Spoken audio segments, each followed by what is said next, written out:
Friends, हमने पिछले video में भारतीय इतिहास के घटना चक्र को पढ़ा था। आधुनिक भारत के इतिहास को शुरू किया था और हम लोग पंजाब एवं मैसूर तक के देख लिए थे। तो आज हम इसी सीरीज को आगे बढ़ाएंगे। आप लोग भी पूरा वीडियो देखिएगा। बहुत ही सभी एग्ज़ाम के लिए बहुत ही लाभदायक होगा। ये सारे एग्ज़ाम में पूछे जाते हैं। हम एक एक क्वेश्चन को अच्छे से देखेंगे और सारे जितने भी चीज़ दिया है उसको लाइन बाय लाइन हम लोग पढ़ेंगे। तो आप लोग पूरा देखिएगा इसे और हम रोज़ कर के इसको पूरा समाप्त कर देंगे। अभी आधुनिक भारत का इतिहास चल रहा है, धीरे धीरे सब कुछ कर लेंगे इस बुक का पूरा। तो अभी हम शुरू करते हैं और आप लोग भी देखिएगा और प्लीज़ सब लोग इसको लाइक कीजिएगा, सब्सक्राइब कीजिएगा चैनल पे अगर नए हैं तो पूरा देखिएगा और अपने दोस्तों के साथ भी शेयर कीजिएगा। ठीक है, तो हम लोग अभी शुरू करते हैं। हम लोग कल पंजाब और मैसूर का पूरा देख लिए थे, तो अभी हम लोग गवर्नर जनरल और वायसराय को पढ़ेंगे। तो शुरू करते हैं। क्लाइव के समय से असैनिक तथा सैनिक दोनों सुधार हुए। क्लाइव के समय में असैनिक और सैनिक दोनों सुधार हुए। असैनिक सुधारों के अंतर्गत क्लाइव ने उपहार लेना तथा निजी व्यापार बंद कर दिया था। रॉबर्ट क्लाइव जो था बंगाल का पहला गवर्नर, उसने उधार लेना और व्यापार उपहार लेना देना ये सब सारा कुछ बंद करवा दिया था। उसने आंतरिक कर देना अनिवार्य बना दिया था। सैनिक सुधारों के अंतर्गत क्लाइव ने आज्ञा दी कि दोहरा भत्ता बंद कर दिया जाए तथा जनवरी 1766 से यह भत्ता केवल उन सैनिकों को ही मिलता था जो बंगाल तथा बिहार के सीमा से बाहर कार्य करते थे। यानी बंगाल और बिहार के सीमा के अंदर जो भी काम करता था सैनिक, उसे भत्ता नहीं देता था। अपने प्रशासनिक सुधारों के अंतर्गत हेस्टिंग्स ने सर्वप्रथम 1772 ईस्वी में कोर्ट ऑफ डायरेक्टर्स के आदेशानुसार बंगाल में द्वैध शासन किया। ठीक है ना, द्वैध शासन। देखिए, बंगाल में द्वैध शासन लाने वाला कौन था? बंगाल में द्वैध शासन लाने वाला रॉबर्ट क्लाइव था। कौन था? Robert Clive. लेकिन द्वैध शासन को हटाया कौन? द्वैध शासन को हटाया 1772 ईस्वी में। यही 1772 में वॉरेन हेस्टिंग्स ने, जब वहाँ का गवर्नर बना था, तब वॉरेन हेस्टिंग्स ने ही द्वैध शासन बंगाल से हटाया था। देखिए, समाप्ति की, द्वैध शासन को समाप्ति की घोषणा की और राजकीय कोषागार तथा स्थानांतरण मुर्शिदाबाद से कलकत्ता कर दिया। वॉरेन हेस्टिंग्स का विचार था कि समस्त भूमि शासक की है। राजस्व सुधारों को व्यवस्थित करने के लिए उसने परीक्षण और अशुद्धि के नियम को अपनाया। रेगुलेटिंग एक्ट 1773 के तहत ब्रिटिश सरकार के द्वारा बंगाल में पहली बार कॉलेजिस्ट सरकार की स्थापना की गई। इस सरकार में अध्यक्ष तथा 4 सदस्यों का प्रावधान किया गया। अध्यक्ष को गवर्नर जनरल का पद नाम दिया गया। ठीक है, अध्यक्ष को गवर्नर जनरल का पद नाम दिया गया। वॉरेन हेस्टिंग्स 1774 ईस्वी में बंगाल का प्रथम गवर्नर जनरल नियुक्त हुआ। ये क्वेश्चन पूछता है कि बंगाल का प्रथम गवर्नर जनरल कौन था? तो वॉरेन हेस्टिंग्स था। अगर पूछे बंगाल का पहला गवर्नर कौन था, तो रॉबर्ट क्लाइव था। जन प्रशासन की नींव वॉरेन हेस्टिंग्स द्वारा मजबूती से रखी गई, जिस पर ऊपरी संरचना कॉर्नवालिस ने तैयार किया था। ये जो जन प्रशासन है ना, इसका नींव वॉरेन हेस्टिंग्स के द्वारा रखा गया था और उसके ऊपर जो संरचना है, यानी उसको और अच्छे तरह से बनाया गया कॉर्नवालिस के द्वारा। कॉर्नवालिस के समय में न्यायिक सुधारों, फौजदारी कानूनों में सुधारों, पुलिस सुधार, कर संबंधी सुधार, व्यापारिक सुधारों से जन प्रशासन की नींव पड़ी। 15 जनवरी 1784 को एशियाटिक सोसाइटी ऑफ बंगाल की स्थापना के समय बंगाल का गवर्नर लॉर्ड वॉरेन हेस्टिंग्स था। ठीक है, 1784 में क्या हुआ था? एशियाटिक सोसाइटी ऑफ बंगाल की स्थापना हुई थी और उस समय बंगाल का गवर्नर लॉर्ड वॉरेन हेस्टिंग्स था। सुरक्षा प्रकोष्ठ या घेरे की नीति से वॉरेन हेस्टिंग्स तथा वेलेस्ली संबंधित थे। वॉरेन हेस्टिंग्स के अन्यायपूर्ण तथा निरंकुश कार्यों के कारण उस पर महाभियोग का मुकदमा चलाया गया, जो 1788 से 1795 ईस्वी तक चलता रहा, किंतु ब्रिटिश संसद ने इसकी सेवाओं को देखते हुए उसे सभी दोषों से मुक्त कर दिया गया। ठीक है। रियायतों के प्रति प्रमुख ब्रिटिश नीतियां निम्नलिखित थी। क्या थी भाई? कंपनी का भारतीय रियासतों से समानता के लिए संघर्ष, ये पहला था। दूसरा, सुरक्षा प्रकोष्ठ नीति या घेरे की नीति। तीसरा, अधीनस्थ पार्थक्य की नीति। और चौथा था अधीनस्थ संघ की नीति। और पांचवा था बराबर के संघ की नीति। ये 5 नीति जो है रियासतों के प्रति ब्रिटिश का रहा था। दीवानी और फौजदारी कचहरियों के श्रेणीबद्ध संगठन के जरिए न्याय प्रदान करने की एक व्यवस्था की नींव अंग्रेजों ने रखी। इस व्यवस्था को वॉरेन हेस्टिंग्स ने आरंभ किया, मगर कॉर्नवालिस ने इसे और सुदृढ़ बनाया। शक्ति कलेक्टर के हाथों में केंद्रित कर दी गई। 1787 ईस्वी में जिले में प्रभारी कलेक्टरों को दीवानी अदालतों के दीवानी न्यायाधीश भी नियुक्त कर दिया गया तथा इसके अंतर्गत इसे फौजदारी शक्तियां और सीमित मामलों के फौजदारी न्याय करने का भी अधिकार दे दिया गया। 1790 से 92 ईस्वी के बीच 1790 से 92 ईस्वी के बीच भारतीय न्यायाधीशों से युक्त जिला फौजदारी अदालतों को समाप्त कर उसके स्थान पर 4 भ्रमण करने वाले न्यायालय 3 बंगाल हेतु 1 बिहार के लिए नियुक्त किए गए।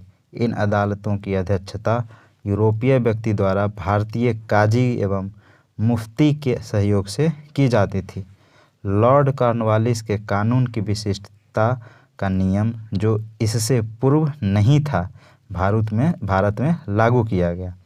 कॉर्नवालिस ने अपने न्यायिक सुधारों को 1793 ईस्वी तक अंतिम रूप देकर उन्हें कॉर्नवालिस संहिता के रूप में प्रस्तुत किया। ठीक है। इस सुधार प्रसिद्ध सिद्धांत शक्तियों के पृथक्करण पर आधारित था। इसके तहत उसने कर तथा न्याय प्रशासन को पृथक कर दिया। कलेक्टर की न्यायिक तथा फौजदारी शक्तियां ले ली गई तथा उसके पास केवल कर संबंधी शक्तियां ही रह गई। जिला दीवानी न्यायालयों में कार्य के लिए एक नए अधिकारियों की एक श्रेणी बनाई गई। जिला न्यायाधीशों को फौजदारी तथा पुलिस के कार्य भी किए गए। भारत की प्रसंविद्धता सिविल सेवा या लोक सेवा का प्रारंभ कॉर्नवालिस द्वारा किया गया था। भारत में सिविल सेवा का शुरुआत या लोक सेवा का शुरुआत कॉर्नवालिस के द्वारा किया गया था। लॉर्ड कॉर्नवालिस 1786 से 93 ईस्वी 30 जुलाई 1805 से 5 अक्टूबर 1805 तक बंगाल का गवर्नर जनरल रहा। इसकी मृत्यु 5 अक्टूबर 1805 को गाजीपुर उत्तर प्रदेश में हुई थी। यहीं पर उनकी कब्र स्थित है। ये एकमात्र ऐसा गवर्नर जनरल है जिसका कब्र कहाँ है? भारत में है, उत्तर प्रदेश में। ठीक। लॉर्ड वेलेस्ली 1798 से 1805 ईस्वी की सहायक संधि स्वीकार करने वाला पहला राज्य हैदराबाद था। बहुत बार पूछा जाता है लॉर्ड वेलेस्ली का सहायक संधि स्वीकार करने वाला कौन थे? हैदराबाद के निजाम वसीन की संधि दिनकर 1802 में पेशवा बाजीराव द्वितीय और अंग्रेज के मध्य हुई थी। लॉर्ड वेलेस्ली की सहायक संधि को स्वीकार करने वाला पहला मराठा सरदार पेशवा बाजीराव द्वितीय था। सहायक संधि के तहत बाजीराव द्वितीय ने अंग्रेज की संरक्षकता स्वीकार कर ली। इस संधि के शर्तों के अनुसार अंग्रेजों ने पेशवा को पूना में पुनः स्थापित करने के लिए लगभग 60,000 सैनिक पेशवा की सुरक्षा हेतु उसके राज्य में रखने का वादा किया, जबकि इसके बदले में पेशवा ने अंग्रेजों को 26 लाख रुपए वार्षिक आय वाले क्षेत्र प्रदान करने पर सहमति जताई थी। ठीक है। पेशवा बाजीराव द्वितीय जो है वो अंग्रेजों के संरक्षण में आ गया था। अब देखिए, लॉर्ड वेलेस्ली 1798 से 1805 ईस्वी तक क्या था, गवर्नर जनरल था, ने भारतीय राज्यों को अंग्रेजी राजनीतिक परिधि में लाने के लिए सहायक संधि प्रणाली का प्रयोग किया। बोला सहायक संधि का जन्मदाता कौन है, लॉर्ड वेलेस्ली।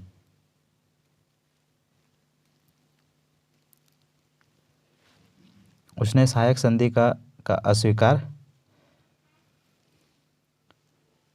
इस प्रणाली को अस्तित्व तो पहले से ही था तथा वह क्रमिक रूप से विकसित हुई थी। संभवतः डुप्ले प्रथम यूरोपीय था जिसने अपनी सेना किराए पर भारतीय राज्यों को दी थी। हाँ, डुप्ले को याद कीजिए, कल हम लोग देखे थे कि डुप्ले ही वो पहला व्यक्ति था जिसने भारतीयों के खर्चे पर अपने अंग्रेजी सैनिक को भारतीयों राजाओं को दिया था। और डुप्ले ही वो पहला व्यक्ति था जो भारतीय राजाओं के जो आपसी झगड़ा था उसमें हस्तक्षेप करता था और उन्हें भड़काता था एक दूसरे के तरफ। अंग्रेजों ने भी यह प्रणाली अपनाई। प्रथम सहायक संधि 1765 ईस्वी में अवध से की गई, जब कंपनी ने निश्चित धन के बदले उसकी सीमाओं की रक्षा करने का वचन दिया था। लॉर्ड वेलेस्ली द्वारा विशिष्ट रूप से प्रवर्तित सहायक संधि को स्वीकार करने वाले राज्य थे हैदराबाद। सबसे पहले हैदराबाद 1798 में, 1800 फिर मैसूर 1799 में। कब, जब टीपू सुल्तान की मृत्यु हो गई थी तब सहायक संधि उसके पर थोप दिया गया था 1799 में। फिर तंजौर अक्टूबर 1799 में, फिर अवध 1801 में, पेशवा 1802 में, बरार के भोंसले 1803 में और सिंधिया परिवार जो अभी भी है मध्य प्रदेश के 1804 में, और जोधपुर, जयपुर, मच्छेरी, बूंदी तथा भरतपुर, ये सब सहायक संधि को स्वीकार करने वाले राज्य थे। एक बार फिर से देख लीजिए, हैदराबाद था 1798 में, मैसूर 1799, तंजौर 1799, अवध नवंबर 1801, पेशवा दिसंबर 1802, बरार के भोसले दिसंबर 1803, सिंधिया फरवरी 1804 और जोधपुर, जयपुर, मछेरी, बूंदी, भरतपुर, ये सारे राज्य थे जिन्हें सहायक संधि को स्वीकार किया था। लॉर्ड विलियम बेंटिक भारत के ये अंतिम मतलब बंगाल के ये अंतिम गवर्नर जनरल तथा भारत के पहला governor general Lord William Bentinck था। ठीक है, अब देखिए, लॉर्ड विलियम बेंटिक ने जुलाई 1828 ईस्वी में गवर्नर जनरल का कार्यभार संभाला।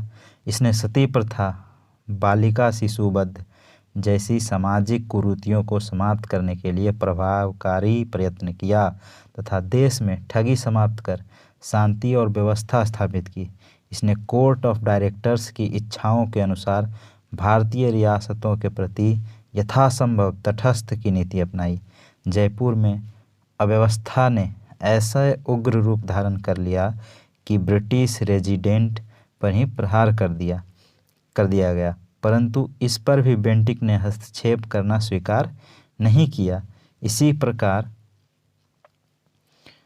जोधपुर, बूंदी, कोटा, भोपाल में उसने हस्तक्षेप नहीं किया, यद्यपि ऐसा करने के लिए पर्याप्त कारण थे, परंतु उसने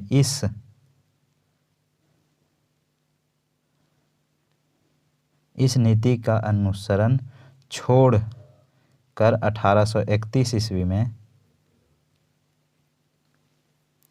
मैसूर तथा 1834 ईस्वी में कुर्ग एवं कछार की रियासतों को अपने प्रदेश में मिला लिया, क्योंकि वहाँ बहुत अधिक अव्यवस्था थी। उसके बाद विलियम बेंटिक 1828 ईस्वी के शासनकाल के समय के 7 वर्षों में पुरानी निरंतर युद्धों तथा संयोजन की नीति को तिलांजलि दे दी। भारत के इतिहास में बेंटिक का नाम सामाजिक तथा प्रशासनिक सुधारों के कारण स्मरण किया जाएगा। 1833 के चार्टर एक्ट के द्वारा भारतीय शासन को पूर्णतः केंद्रीकृत करने का प्रयास किया गया। इस एक्ट के द्वारा बंगाल के गवर्नर जनरल को भारत का गवर्नर जनरल बना दिया गया। 1833 ईस्वी में लॉर्ड विलियम बेंटिक को भारत का प्रथम गवर्नर जनरल बनाया गया। बंगाल का अंतिम गवर्नर जनरल और भारत का पहला governor general Lord William Bentinck 1833 ईस्वी में, और इसी चार्टर एक्ट के तहत बनाया गया था। लॉर्ड विलियम बेंटिक ने कैप्टन स्लीमैन को ठगों के विरुद्ध कार्यवाही करने के लिए नियुक्त किया। इसने लगभग 1500 ठगों को बंदी बना लिया। अनेक ठगों को फांसी दे दी गई, शेष को आजीवन निर्वासित कर दिया गया। 1837 ईस्वी के पश्चात संगठित रूप से ठगों का अंत हो गया। सती प्रथा का अंत भी यही किया था और ठगों का भी अंत यही किया था। फिर 1789 ईस्वी में घोषणा द्वारा बंगाल से दासों का निर्यात बंद कर दिया गया।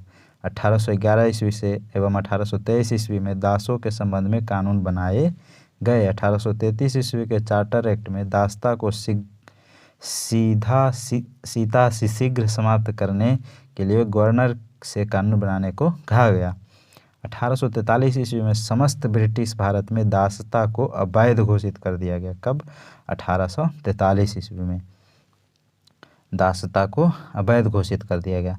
फिर 1860 ईस्वी में भारतीय दंड संहिता, जिसको हम इंडियन पिनल कोड कहते हैं, के अंतर्गत दासता को अपराध घोषित किया गया। कब? 1860 में दासता को अपराध घोषित किया, और किसके तहत? भारतीय दंड संहिता, इंडियन पिनल कोड के तहत अपराध घोषित कर दिया गया। ठीक है।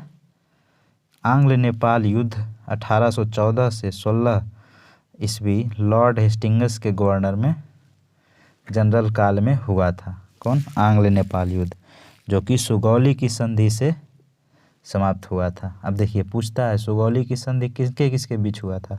तो अंग्रेजों और नेपाल के बीच में सुगौली की संधि हुई थी। ठीक है। और कब हुई थी? 2 दिसंबर 1815 को हुई थी, जिसे 4 मार्च 1816 को अनुमोदित किया गया था। 1854 ईस्वी में स्लीमैन के स्थान पर जेम्स आउट्रम को अवध का ब्रिटिश रेजिडेंट बनाया गया था। उसने कहा कि अवध का प्रशासन बहुत दूषित है तथा जनता की अवस्था बहुत शोचनीय है।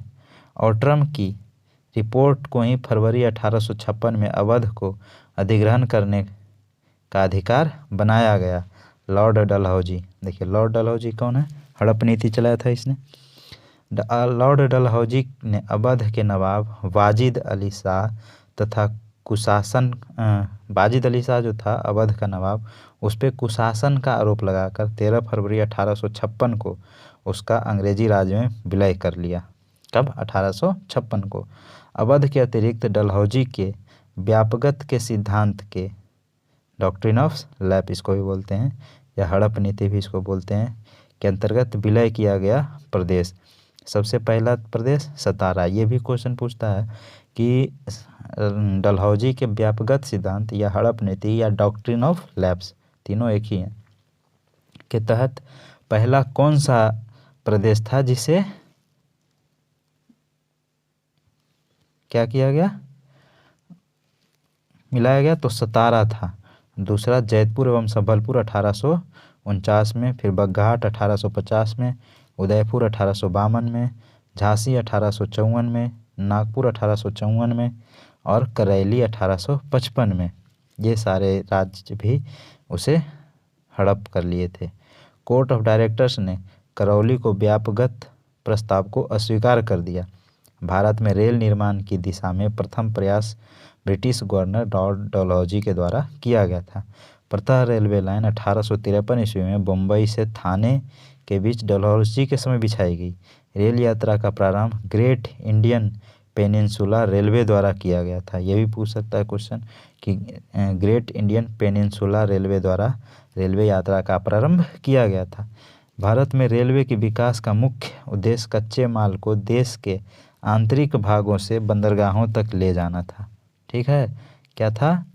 व्यापार के लिए मुख्य उद्देश्य क्या था? कि देश के आंतरिक भागों से बंदरगाहों तक ले जाने के लिए रेल का उत्थान किया था।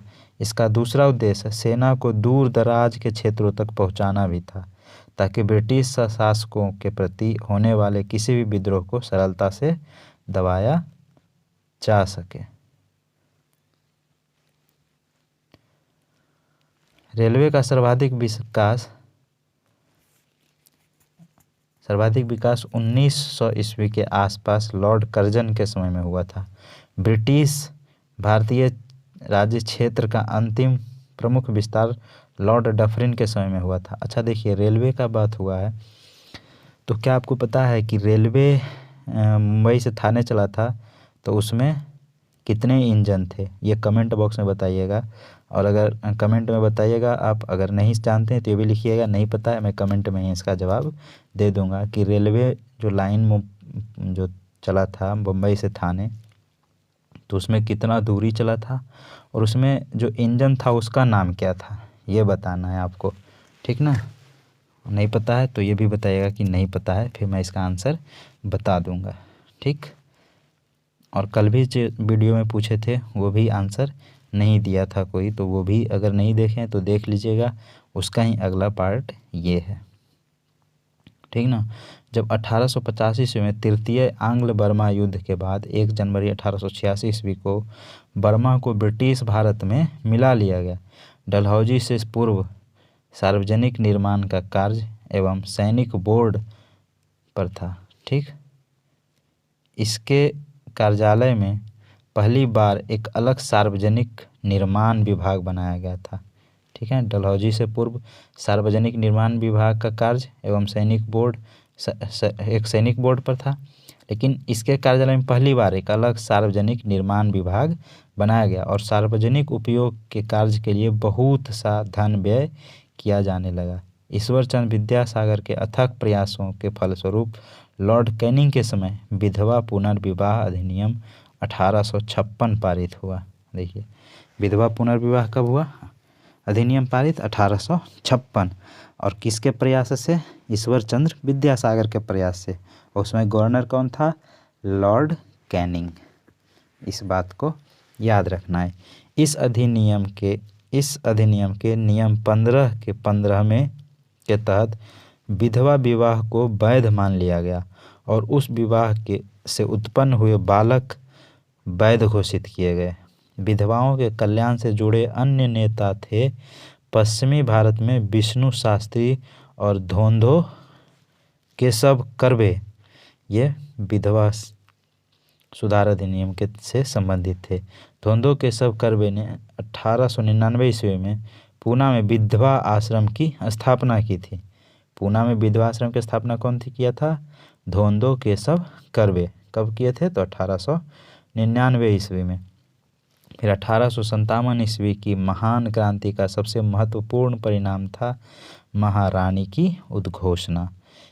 यह उद्घोषणा 1 नवंबर 1858 को इलाहाबाद में हुए दरबार में लॉर्ड कैनिंग द्वारा उद्घोषित किया गया था। इसमें ईस्ट इंडिया कंपनी के शासन की समाप्ति और भारत शासन को सीधे ब्रिटिश शाही ताज के अंतर्गत लाए जाने की घोषणा की गई थी, ठीक है। इसमें बोला गया था कि अब कंपनी का शासन समाप्त कर और सीधे जो इंग्लैंड का क्राउन है, ब्रिटिश क्राउन है, उसके तहत भारत के शासन को लाया गया था।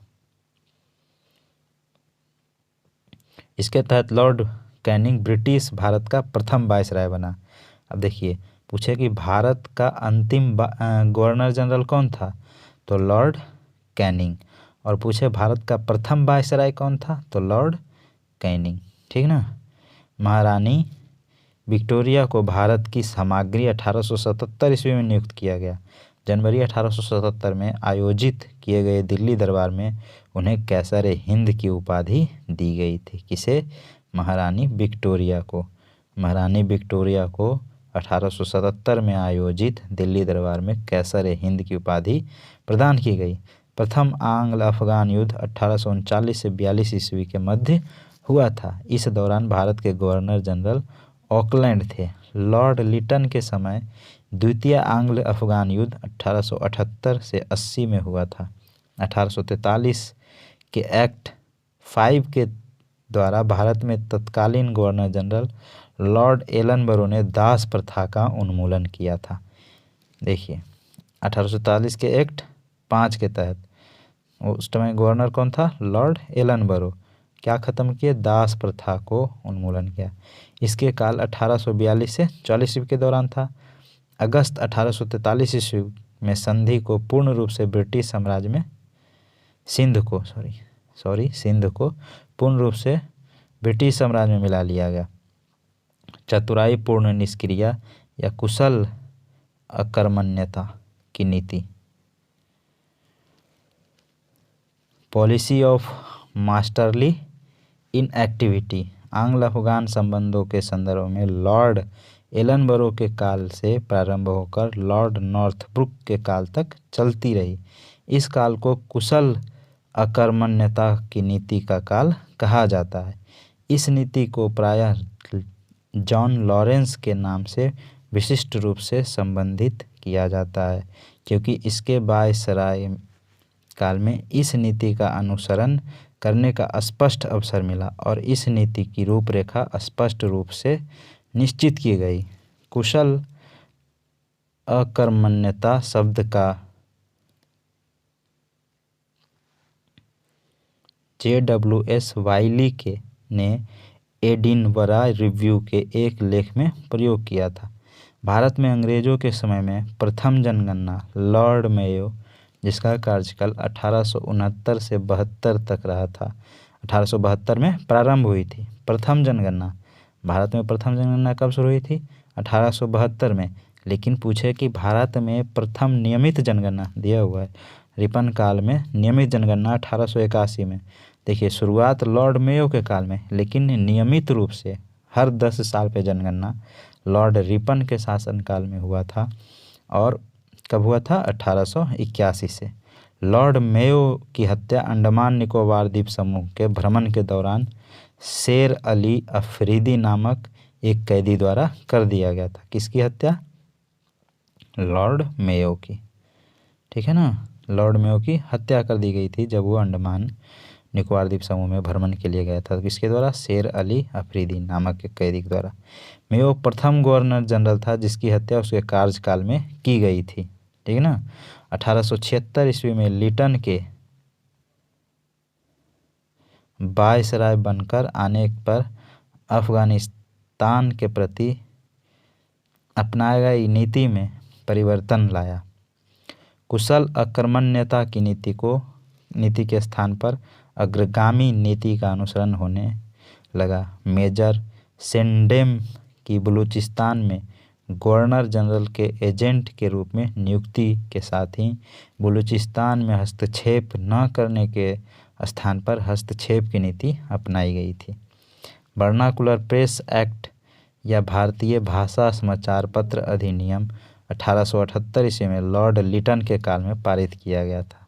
देखिए, लिटन लाया था क्या चीज़? Vernacular press act. इस अधिनियम को मुंह बंद करने वाला अधिनियम भी कहा जाता है। क्या कहा जाता है? मुंह बंद करने वाला अधिनियम। इसके तहत कोई भी हम अपने मन से कोई भी पत्रिका वगैरह नहीं निकाल सकते थे। असरकिन पेरी ने इस अधिनियम को विपरीतगामी और असंगत तथा भारत की भावी प्रगति के लिए घातक पग बताया। श्री एस बनर्जी ने इसे आकाश से वज्रपात कहा। ये सब किस चीज़ को कहा गया था? वर्नाकुलर प्रेस एक्ट को। सर PC एल्बर्ट वायसराय के पद की परिषद की विधि सदस्य थे। इन्होंने 2 फरवरी 1883 को विधान परिषद में एक विधेयक प्रस्तुत किया। इसे एल्बर्ट बिल की संज्ञा दी गई थी। अब देखिए, इस विधेयक का उद्देश्य था कि जाति भेद पर आधारित सभी न्यायिक अयोग्यताएं तुरंत समाप्त कर दी जाए और भारतीय तथा यूरोपीय न्यायाधीशों की शक्तियां समान कर दी जाए। जैसे ही यह विधेयक प्रस्तुत किया गया, एक बवंडर खड़ा हो गया। यूरोपियों के लोगों ने इसे अपने विशेषाधिकारों पर कुंठाराघात बताया। देखिए, अभी जो एल्बर्ट बिल विवाद है 1883 में एक विधेयक लाया गया था। उसमें बोला गया था कि जितना अधिकार अंग्रेजों के न्यायाधीश का है उतना ही अधिकार भारतीयों को न्यायाधीश को भी मिलना चाहिए। तो अंग्रेजों को लगा ये तो बिल्कुल गलत बात है कि हम लोग जितना अधिकार भारतीयों को कैसे मिल सकता है। इसलिए इसका विवाद ये हो गया, इल्बर्ट बिल विवाद के नाम से इसको हम जानते हैं। लॉर्ड रिपन को ब्रिटिश भारत के वायसराय में सबसे अधिक उदारवादी माना जाता है। उन्होंने 100 या इससे अधिक कार्यरत मजदूरों वाली फैक्ट्रियों को काम करने वाली महिलाओं तथा बच्चों के संबंध में कुछ उदारवादी नियम बनाए। इन्होंने प्रथम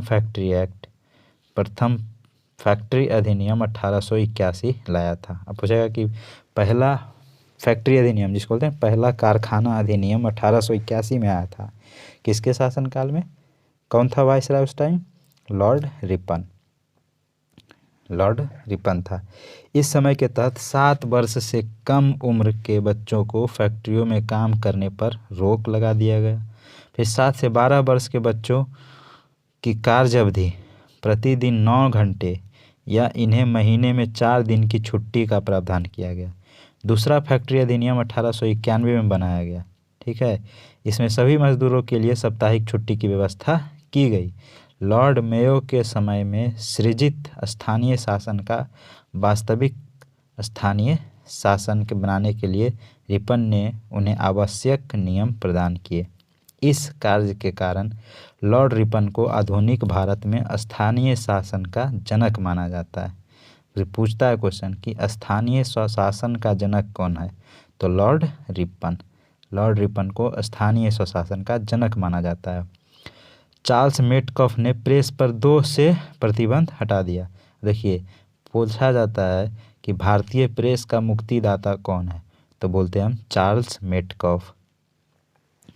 मेटकॉफ को समाचार पत्रों को मुक्तिदाता कहा जाता है। भारत में पुरातत्व सर्वेक्षण संबंधी प्रयास 1784 ईस्वी में कलकत्ता में विलियम जोन्स द्वारा एशियाटिक सोसाइटी की स्थापना के साथ प्रारंभ हुआ था। 1861 ईस्वी में लॉर्ड कैनिंग द्वारा अलेक्जेंडर कनिंघम को प्रथम पुरातात्विक सर्वेक्षक नियुक्त किया गया। अब पूछेगा कि भारत के पुरातात्विक सर्वेक्षक का जन्मदाता किसे बोला जाता है? तो अलेक्जेंडर कनिंघम को। और प्रथम पुरातात्विक सर्वेक्षक भी अलेक्जेंडर कनिंघम ही थे। तथा 1871 ईस्वी में पुरातात्विक सर्वेक्षण को सरकार में अलग विभाग बनाया गया। लॉर्ड कर्जन के कार्यकाल 1899 से 1905 था उसका कार्यकाल। वर्ष 1901 में भारतीय पुरातत्व सर्वेक्षण को एकीकृत एवं केंद्रीकृत स्वरूप देते हुए जॉन मार्शल को इसका नया महानिदेशक नियुक्त किया गया। प्राचीन स्मारक संरक्षण अधिनियम 1904 के द्वारा लॉर्ड कर्जन ने भारत में पहली बार ऐतिहासिक इस इमारतों की सुरक्षा एवं मरम्मत की ओर ध्यान देते हुए 50,000 पाउंड की धनराशि का आवंटन किया था। गोपाल कृष्ण गोखले ने कर्जन के प्रशासन की तुलना मुगल सम्राट औरंगजेब से की थी।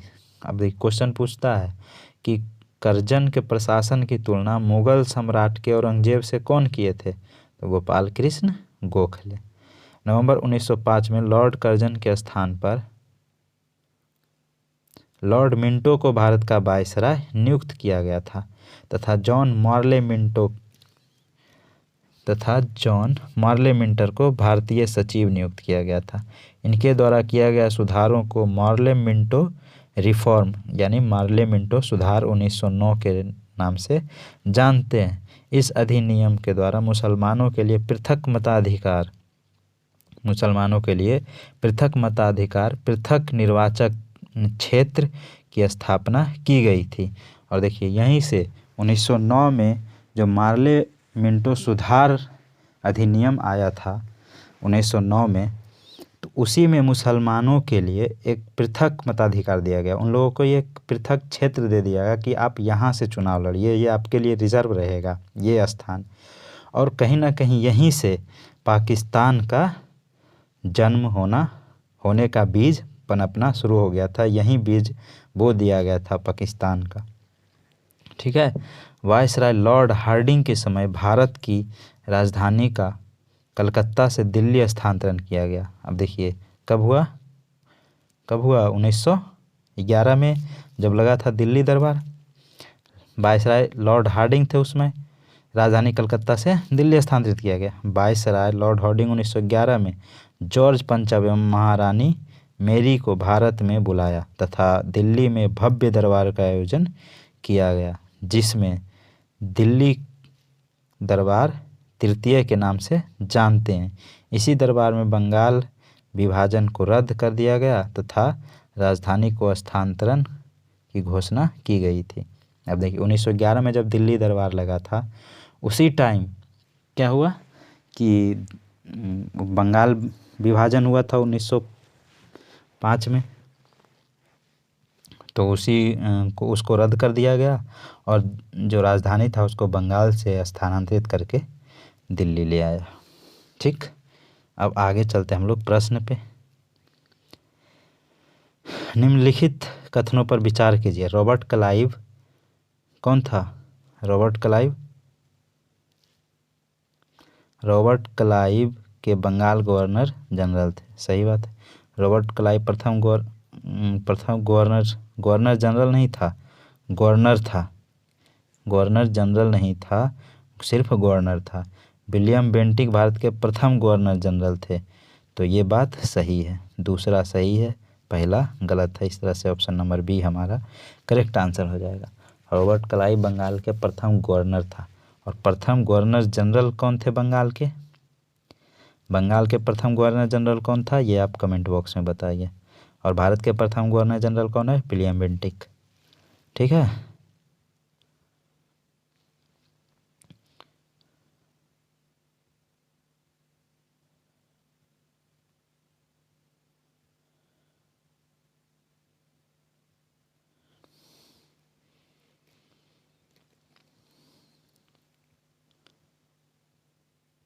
यहाँ है क्वेश्चन। भारत के प्रथम गवर्नर जनरल कौन थे?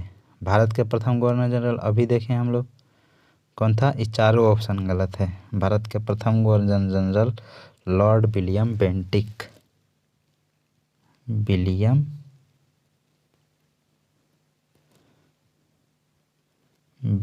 था। ठीक ना। भारत का प्रथम गवर्नर जनरल कौन था? Lord William Bentinck. अब देखिए यहाँ पे भी वही पूछा है कि भारत का प्रथम गवर्नर जनरल कौन था, तो Lord William Bentinck, option number ई।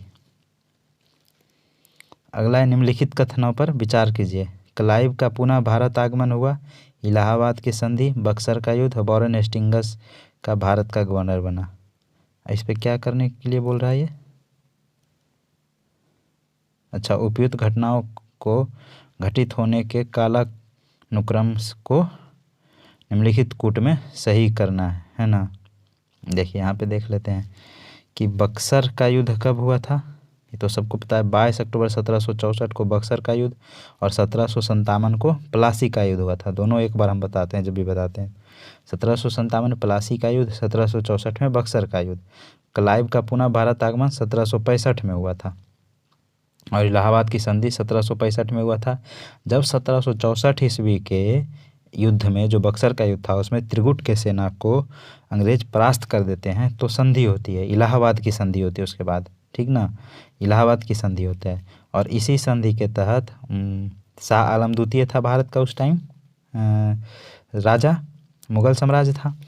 तो उसको क्या हुआ, पेंशन हो गया और पेंशन पहनने लगा। और इलाहाबाद के संधि के तहत जो अवध के नवाब थे शुजा-उद-दौला, उनका राज्य को ये मिला लिया। उनको कुछ हर्जाने के रूप में पैसे भी देने पड़े थे। वॉरेन हेस्टिंग्स का बंगाल का गवर्नर बनाया गया 1772 में। ठीक, इस प्रश्न ठीक, चलते हैं आगे। निम्न कथनों को कौन सा सही है, ये पूछ रहा है। जब प्रशासन की नींव वॉरेन हेस्टिंग्स द्वारा मजबूती से रखी गई, जिस पर ऊपरी संरचना कॉर्नवालिस ने बनाया, नहीं रखा था कौन? रॉबर्ट क्लाइव ने। ईस्ट इंडिया कंपनी की असैनिक और सैन्य सुधार करने का श्रेय रॉबर्ट क्लाइव को जाता है, नहीं। ये भी गलत बात है। लॉर्ड विलियम बेंटिक सबसे बड़े ब्रिटिश शासकों में से एक था क्योंकि उसने भारत में ब्रिटिश साम्राज्य को संग्रहित किया, ये सही है। लॉर्ड डलहौजी ने द्वितीय के सिद्धांत के आधार पर ब्रिटिश साम्राज्य का ब्रिटिश नहीं, क्या सिद्धांत था? Doctrine of lapse.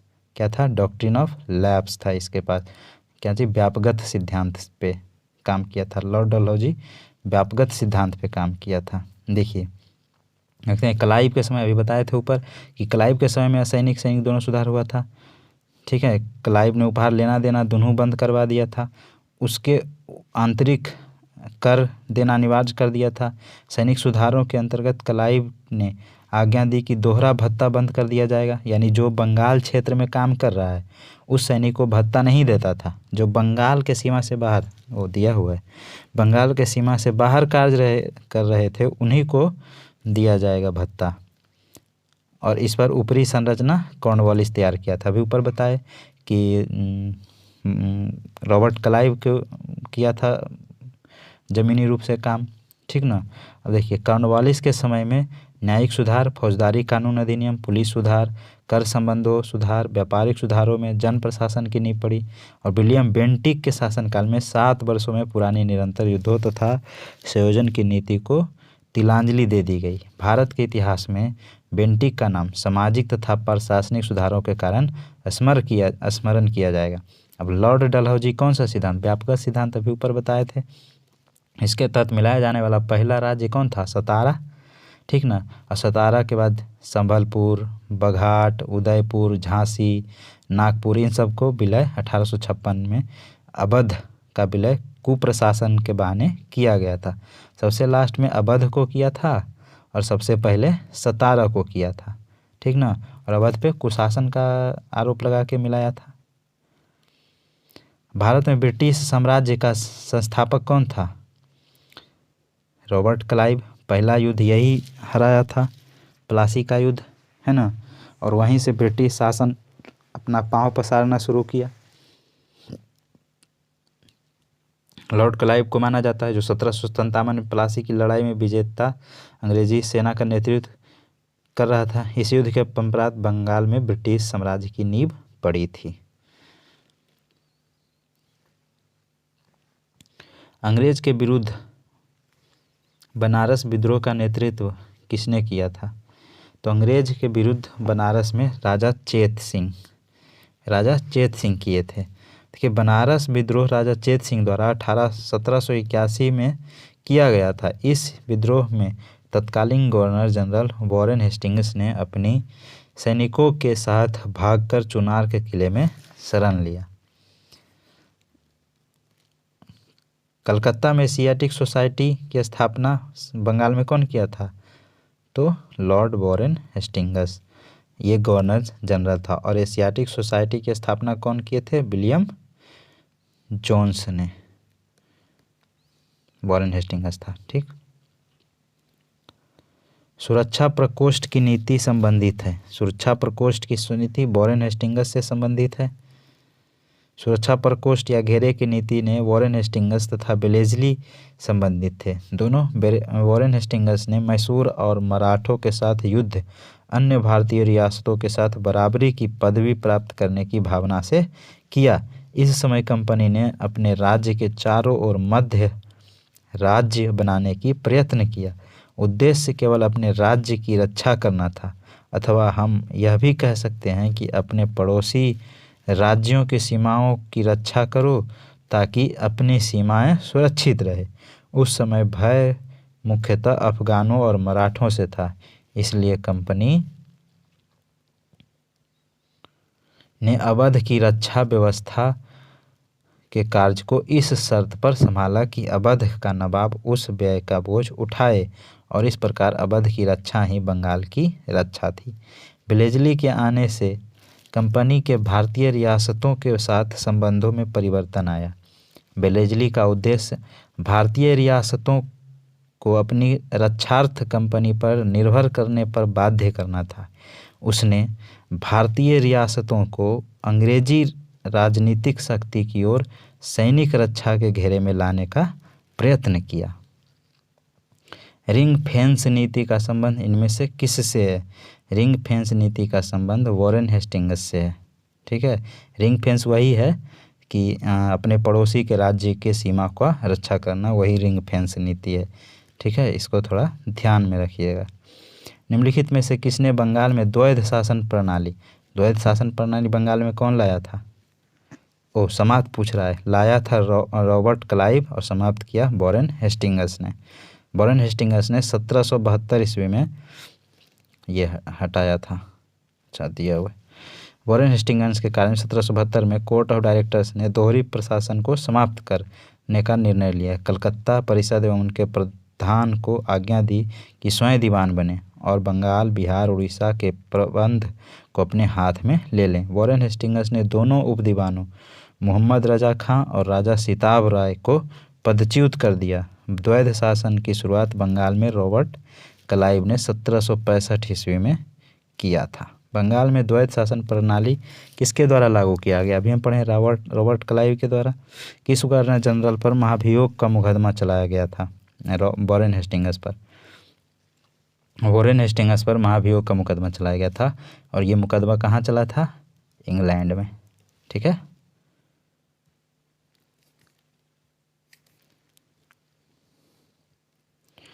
देख ही लेते हैं इसको। वॉरेन हेस्टिंग्स के अन्यायपूर्ण और निरंकुश कार्यों के कारण उस पर महाभियोग का मुकदमा चलाया गया, जो 1788 से 1795 ईस्वी तक चलता रहा।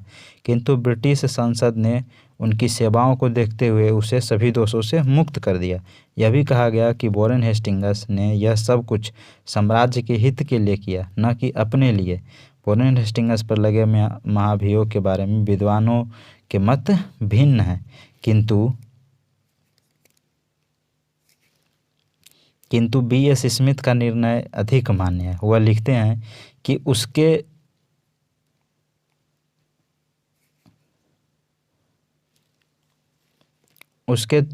थोड़े से दोष, जहाँ तक वे वास्तव में दोष थे, उस राजनीतिज्ञ के दोष थे जिस पर सहसा ही संकट आ पड़ा हो, जिस पर इतनी कठिन उलझनें आ पड़ी हो कि कभी कभी मानवीय समझ में भूल चूक हो जानी आवश्यक थी।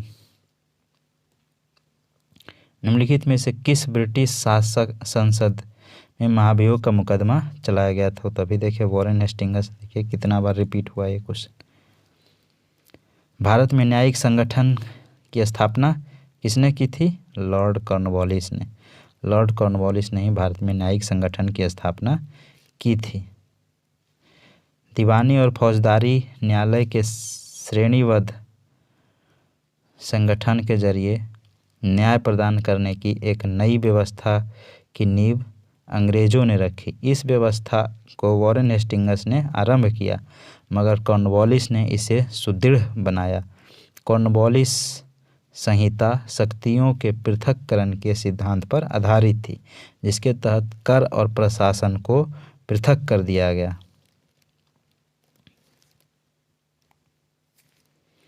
निम्नलिखित में से किस गवर्नर जनरल ने भारत में प्रसंविदाबद्ध सिविल सेवा का सृजन किया था? सिविल सेवा का कॉर्नवालिस किया था गठन। ठीक,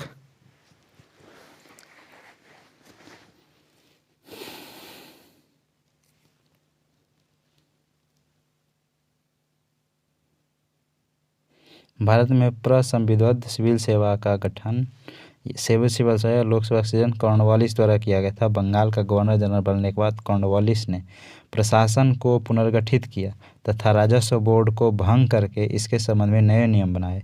कंपनी के अधिकारियों के व्यक्तिगत व्यापार संबंध में भी नए नियम बनाए। इसने कॉर्नवालिस कोड के माध्यम से दीवानी तथा न्यायिक क्षेत्रों में स्पष्ट विभाजन किया, जिसने आगे चलकर भारतीय सिविल सेवा का रूप ले लिया। तो पूछा जाता है कि भारत में सिविल सेवा का जनक कौन है? तो लॉर्ड कॉर्नवालिस। भारतीय लोक सेवा का प्रवर्तन किया था कौन? कॉर्नवालिस के शासन काल में। 18वीं शताब्दी के उत्तरार्ध में किसे प्रायः कंपनी बहादुर की शानो शौकत का स्थानीय प्रतिनिधि कहा जाता था? दरोगा। 1793 ईस्वी में लॉर्ड कॉर्नवालिस ने जमींदारों को उनके पुलिस कर्तव्यों से अलग कर प्रत्येक 20 से 30 वर्ग मील के क्षेत्र में थाना स्थापित किया तथा दरोगा नामक पुलिस अधिकारी नियुक्त किया। दरोगा की नियुक्ति एवं पर्यवेक्षण मजिस्ट्रेट द्वारा किया जाता था। किसान दरोगा को कंपनी बहादुर की शान शौकत का स्थानीय प्रतिनिधि मानते थे। लॉर्ड कॉर्नवालिस की कब्र कहाँ है? तो गाजीपुर में। इसकी मृत्यु इंडिया में ही हुआ था। लॉर्ड कॉर्नवालिस 1786 से 93 ईस्वी एवं 30 जुलाई 1805 से 5 अक्टूबर 1805 तक बंगाल का गवर्नर जनरल रहा। इसे भारत में इस्तेमारी तथा स्थायी बंदोबस्त, देखिए ये पूछता है कि भारत में स्थायी बंदोबस्त कौन लाया था, तो लॉर्ड कॉर्नवालिस, और न्यायिक संहिता तथा भारतीय लोक सेवा के प्रवर्तक के रूप में जाना जाता है। ये 3 चीज़ तो हमेशा पूछता है, इस्तेमारी या अस्थायी बंदोबस्त या न्यायिक संहिता या भारतीय लोक सेवा के जनक के रूप में लॉर्ड कॉर्नवालिस को जाना जाता है। इसकी मृत्यु 5 अक्टूबर 1805 को गाजीपुर में हुई थी। यहीं पर इनका कब्र स्थित है। लॉर्ड वेलेस्ली द्वारा लागू की गई सहायक संधि व्यवस्था के बारे में निम्नलिखित में से कौन सा कथन लागू नहीं होता है? तो दूसरों के खर्च पर एक बड़ी सेना बनाए रखना, ये सही है। भारत को नेपोलियन के खतरे से सुरक्षित रखना, ये भी सही है। कंपनी के लिए नए नियत आय का प्रबंधन, नहीं, नियत आय का प्रबंधन नहीं था। भारतीय रियासतों के ऊपर ब्रिटिश सर्वोच्चता स्थापित करना, ये सही बात है। सहायक संधि के तहत यही तो ये करता था।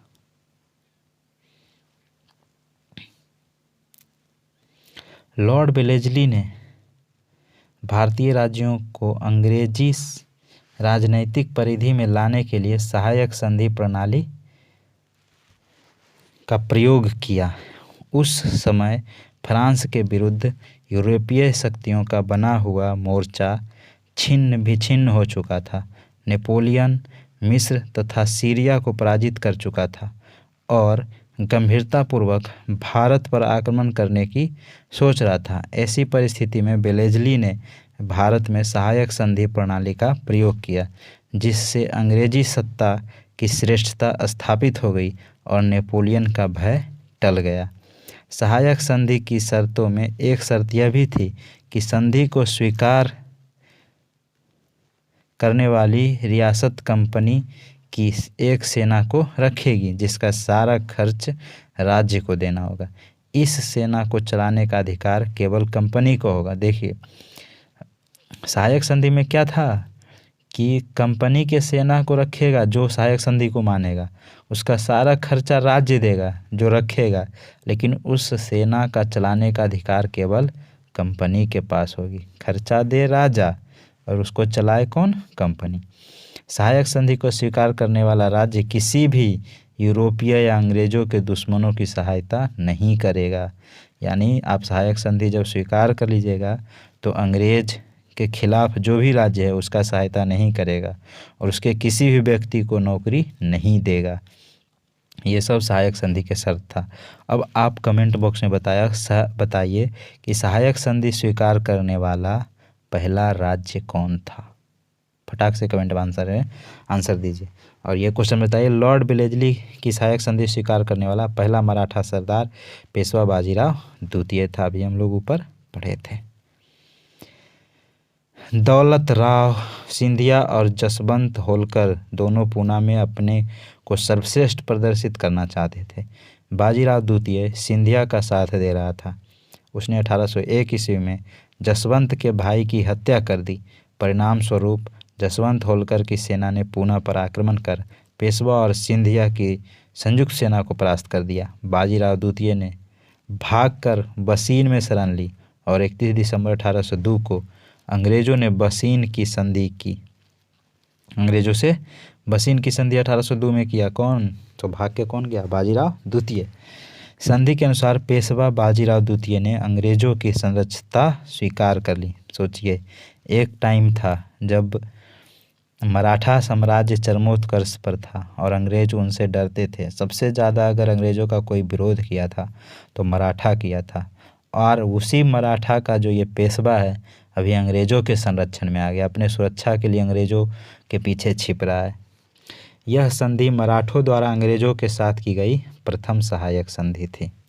ठीक ना, मराठे को द्वारा अंग्रेज़ों के साथ प्रथम सहायक संधि। मैंने आपसे क्या पूछा है, कौन सा राज्य सबसे पहले सहायक संधि स्वीकार किया था?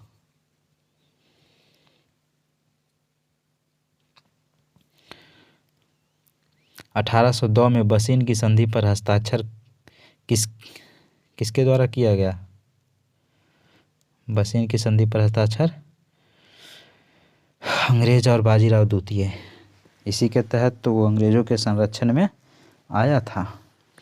सहायक संधि को स्वीकार करने वाला पहला शासक कौन था? बाजीराव, अवध का नवाब, शासक के रूप में अवध का नवाब था। सहायक संधि स्वीकार करने वाला पहला अवध का नवाब था।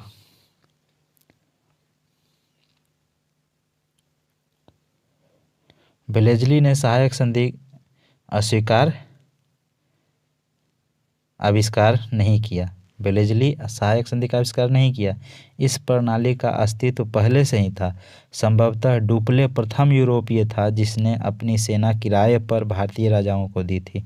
याद कीजिए, हम पढ़े थे डुप्ले के बारे में, जो राजाओं के लड़ाई में पूरा मजा लेता था बीच में।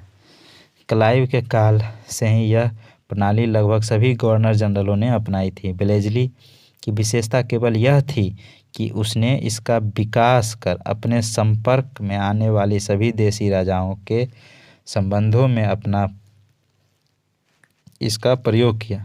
प्रथम सहायक संधि 1765 में अवध से की गई, जब कंपनी ने निश्चित धन के बदले में उसकी सीमाओं की रक्षा करने का वचन दिया और अवध ने एक अंग्रेज रेजिडेंट को लखनऊ में रखना स्वीकार किया था।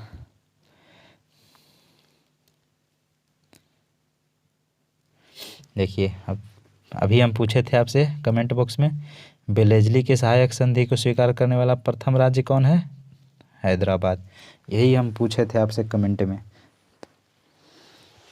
सहायक संधि को किसके काल में कार्यान्वित किया गया? तो लॉर्ड वेलेज़ली के। निम्न में से सहायक संधि स्वीकार नहीं की थी, कौन नहीं किया था? हैदराबाद के निज़ाम तो सबसे पहले कर लिया था, जोधपुर भी किया था और इंदौर भी किया था और मैसूर भी किया था। इनमें से चारों ने किया था। कौन नहीं किया था भाई? देख लीजिए कौन कौन किया है। अंग्रेजी सेना कौन कौन किया था, स्वीकार करने वाले थे? हैदराबाद के निज़ाम, मैसूर, तंजौर, अवध, पेशवा, बरार के भोसले, सिंधिया, इंदौर के होलकर, जोधपुर, जयपुर, मंछेरी, बूंदी, भरतपुर, इन सारे लोग ने किया था।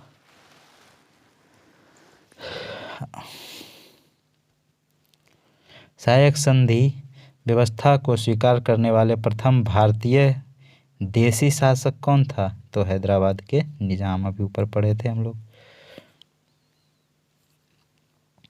निम्नलिखित पर विचार कीजिए, जिन्होंने लॉर्ड वेलेज़ली के साथ सहायक संधि की थी और उसके द्वारा किए गए संधियों का सही कालक्रम नीचे दिए गए कूट से पता कीजिए।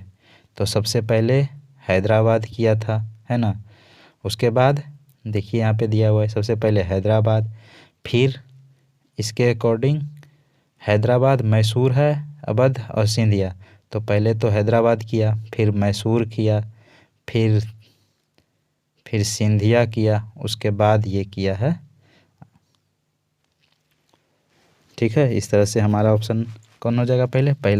पहला हैदराबाद और दूसरा मैसूर, तीसरा सिंधिया, उसके बाद अवध। भारतीय राज्यों पर अंग्रेजी प्रभुत्व स्थापित करने के लिए किसने प्रशासन में सहायक संधि प्रणाली का सूत्रपात किया था? तो लॉर्ड वेलेज़ली। लॉर्ड वेलेज़ली ने भारतीय राजाओं में अंग्रेजी राजनीतिक परिधि में लाकर अंग्रेजों के प्रभुसत्ता स्थापित करने के लिए सहायक संधि प्रणाली का प्रयोग किया। इससे अंग्रेजी सत्ता की श्रेष्ठता और प्रभुत्व स्थापित हो गई। ईस्ट इंडिया कंपनी का राजपूत राज्यों से सहायक संधि करने का मुख्य उद्देश्य क्या था? अंग्रेजों की प्रभुसत्ता स्थापित करना। निम्नलिखित युग्मों में से कौन सा सही सुमेलित नहीं है? तो बक्सर का युद्ध 1764 में, हुआ था। त्रिकूट और अंग्रेजों के बीच की सहायक संधि 1863 में नहीं, 1898 में आया था। 1898 में शुरू हुआ था, तो हमारा ये गलत हो जाएगा, ठीक ना। भारत में ईस्ट इंडिया कंपनी का एकाधिकार 1833 में सही है। अब ब्रिटिश नागरिकों एवं कंपनियों के लिए भारत का व्यापार खोला जाना 1813 में, ये भी सही है।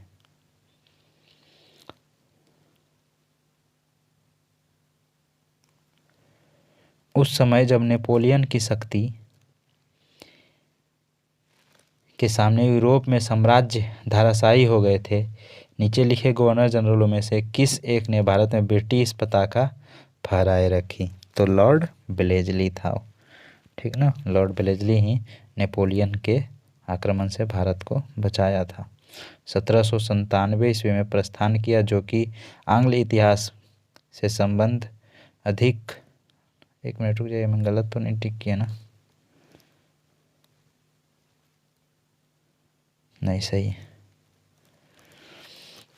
जो कि आंग्ल इतिहास में संभवतः सबसे अंधकारमय समय था। फ्रांस के विरुद्ध यूरोपीय शक्तियों का बना हुआ मोर्चा छिन्न भिन्न हो चुका था। नेपोलियन मिस्र तथा सीरिया का विजित कर चुका था तथा गंभीरतापूर्वक भारत पर आक्रमण करने की सोच रहा था।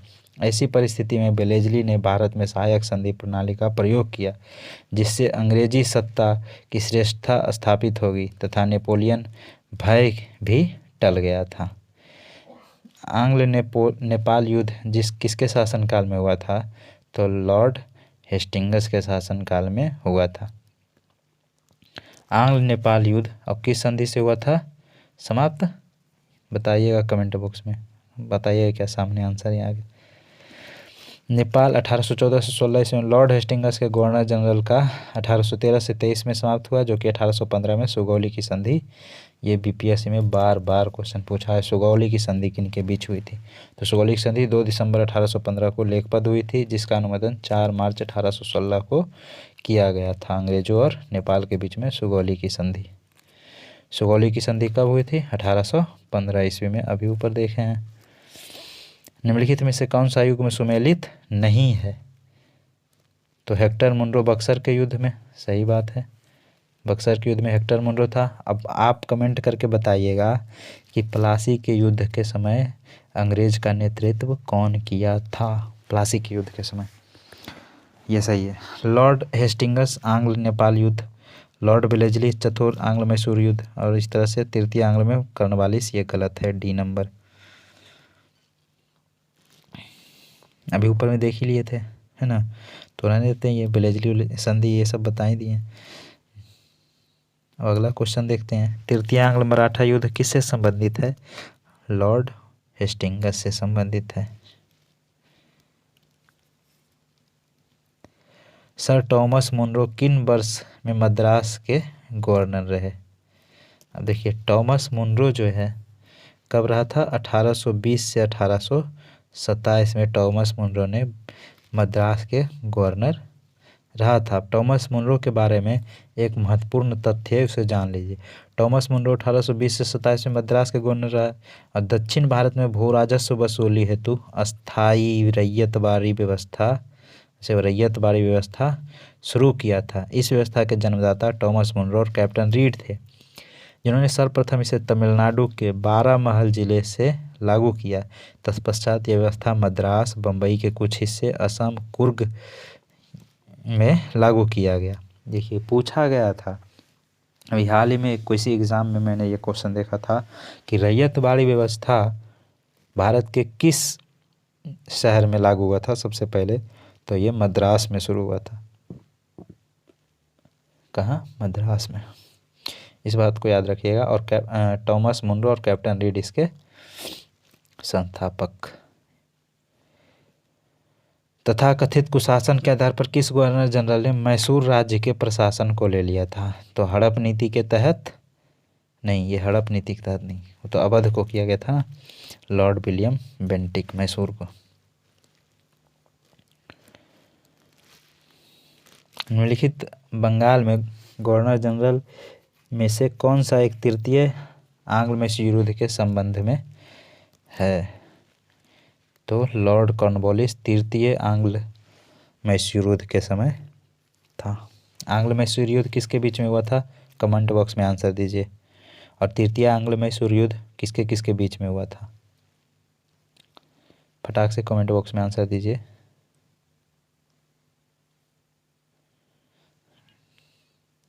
बता ही दे क्या? तृतीय आंग्ल मैसूर युद्ध 1790 से 92 में हुआ था। कॉर्नवालिस संबंध, इस युद्ध में कॉर्नवालिस ने स्वयं सेना का बागडोर संभाली थी। इस युद्ध में टीपू ने श्रीरंगपट्टनम की संधि कर ली थी।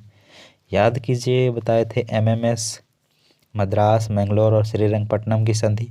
और चौथे आंग्ल मैसूर युद्ध में टीपू सुल्तान की मृत्यु हो जाती है और जिसके बाद उस पर सहायक संधि थोप दी जाती है। 1799 में टीपू सुल्तान की मृत्यु हो जाता है, बताए थे कल, जिसके अनुसार टीपू को अपने राज्य का लगभग आधा भाग अंग्रेज को, उसके साथियों निजाम को देना पड़ा था। ये हम लोग कल किए थे।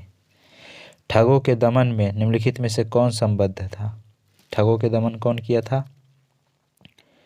कैप्टन स्लीमैन, कैप्टन स्लीमैन किया था। ठगों में हिंदू और मुसलमान दोनों धर्मों के अनुयायी सम्मिलित थे, परंतु वास्तव में ये लोग काली, दुर्गा अथवा भवानी की पूजा करते थे तथा प्राय अपने शिकार का सिर काटकर देवी के चरणों में बलि के रूप में चढ़ाते थे। उन्हें विश्वास था कि उनका यह धंधा विधि का विधान है तथा उनके शरीर की मृत्यु उसके भाग्य में उसी प्रकार लिखी होती थी। सती प्रथा के प्रश्न पर तो कुछ मतभेद था, किंतु ठगी के विषय में समस्त जनता ने सरकार का समर्थन किया। लॉर्ड विलियम बेंटिक ने कैप्टन स्लीमैन को ठगों के विरुद्ध कार्रवाई करने के लिए नियुक्त किया। उसने लगभग 1500 ठगों को बंदी बनाया, अनेक ठगों को फांसी दे दी गई, शेष को आजीवन निर्वासित कर दिया गया था। 1837 ईस्वी के पश्चात संगठित रूप से ठगों का अंत हो गया। ठगों का उन्मूलन करने के लिए किसके नेतृत्व में हुआ था? देखिए 65वीं में क्वेश्चन पूछा गया था। कैप्टन स्लीमैन को नियुक्त किया था कौन? लॉर्ड विलियम बेंटिक ने।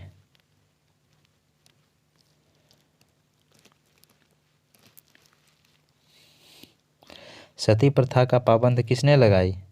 ये भी लॉर्ड विलियम बेंटिक। किसके प्रयास से? राजा राम मोहन राय। राजा राम मोहन राय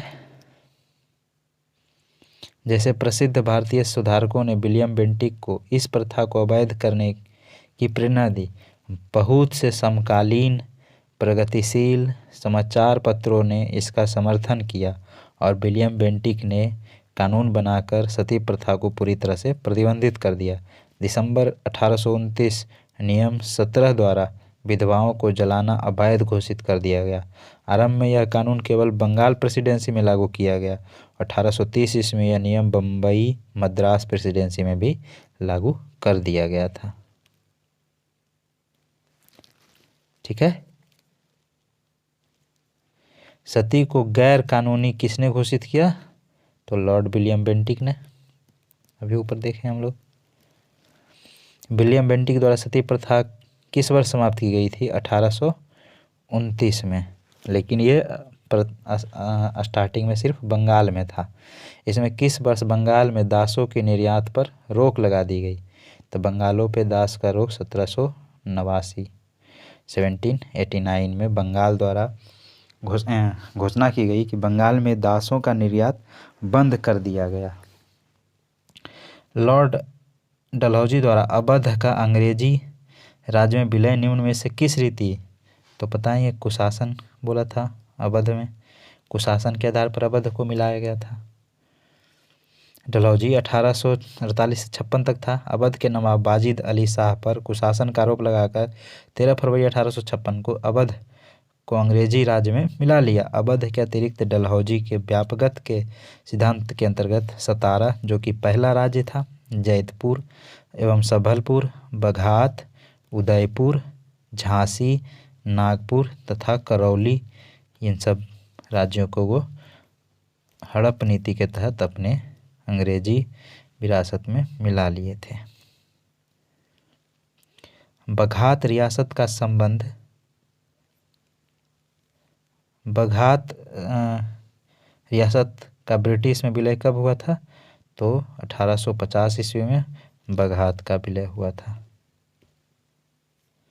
ब्रिटिश साम्राज्य में अवध का विलय कब हुआ? अवध का भी बताया 1856 में, 1856 में हुआ था अवध का विलय। किस आधार पे? कुशासन के आधार पे।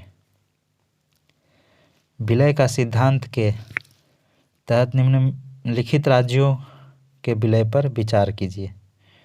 अच्छा, विलय पर, ठीक। पहले तो सतारा भी बोले थे, सतारा के बाद बघात, बघात के बाद उदयपुर, उदयपुर के बाद झांसी।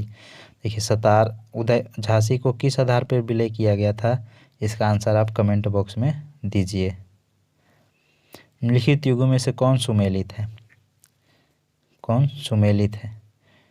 तो सुमेलित हमारा हो जाएगा अवध का विलय 1856 में, अभी देखे थे हम कुशासन के आधार पर। बाकी देखा जाए तो सबसे पहले सतारा को किया गया था विलय। निम्नलिखित में से किसने विलय की नीति नियोजित एवं क्रियान्वित की? विलय की नीति डलहौजी।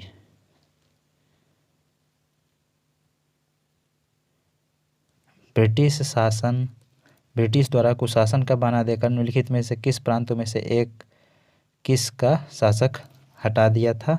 अवध का। अभी ऊपर में देखिए कुशासन के आधार पर अवध को बनाया गया था, मिलाया गया था। भारत में ब्रिटिश शासन के दौरान निम्नलिखित राज्यों का विलय क्रम, तो सतारा सबसे पहले हो जाएगा, है ना। सतारा 1 नंबर पे आएगा, तो 3 से शुरू होगा वो, तो ये दोनों ऑप्शन कट जाएगा। और उसके बाद सतारा के बाद संबलपुर, संबलपुर के बाद झांसी, ऑप्शन नंबर सी हमारा राइट आंसर हो जाएगा।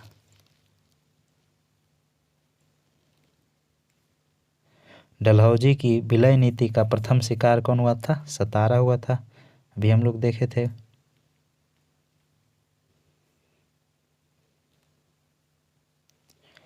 जेम्स एंड्रयूज रैमजे भारत के किस गवर्नर जनरल का वास्तविक नाम था? तो लॉर्ड डलहौजी का वास्तविक नाम था James Andrews Ramsay. James Andrews Ramsay Lord Dalhousie का वास्तविक नाम था। 1848 में लॉर्ड डलहौजी, जिसे अर्ल ऑफ डलहौजी भी कहा जाता है, गवर्नर जनरल भारत है, उसका वास्तविक नाम जेम्स एंड्रयूज ब्राउन रैमजे था। अंग्रेजों द्वारा सिंध विजय संपन्न हुआ। सिंध विजय किसके द्वारा हुआ? तो लॉर्ड एलनबरो के समय में, लॉर्ड एलनबरो के समय में ही सिंध को अंग्रेजी रियासत में मिला लिया गया था। 1842-44 के दौरान अगस्त 1843 ईस्वी में सिंध को पूर्ण रूप से ब्रिटिश साम्राज्य में मिला लिया गया। यह प्रथम आंग्ल अफगान युद्ध का एक प्रमुख परिणाम था। आंग्ल अफगान युद्ध का परिणाम था कि सिंध को ब्रिटिश राज्य में मिला लिया गया।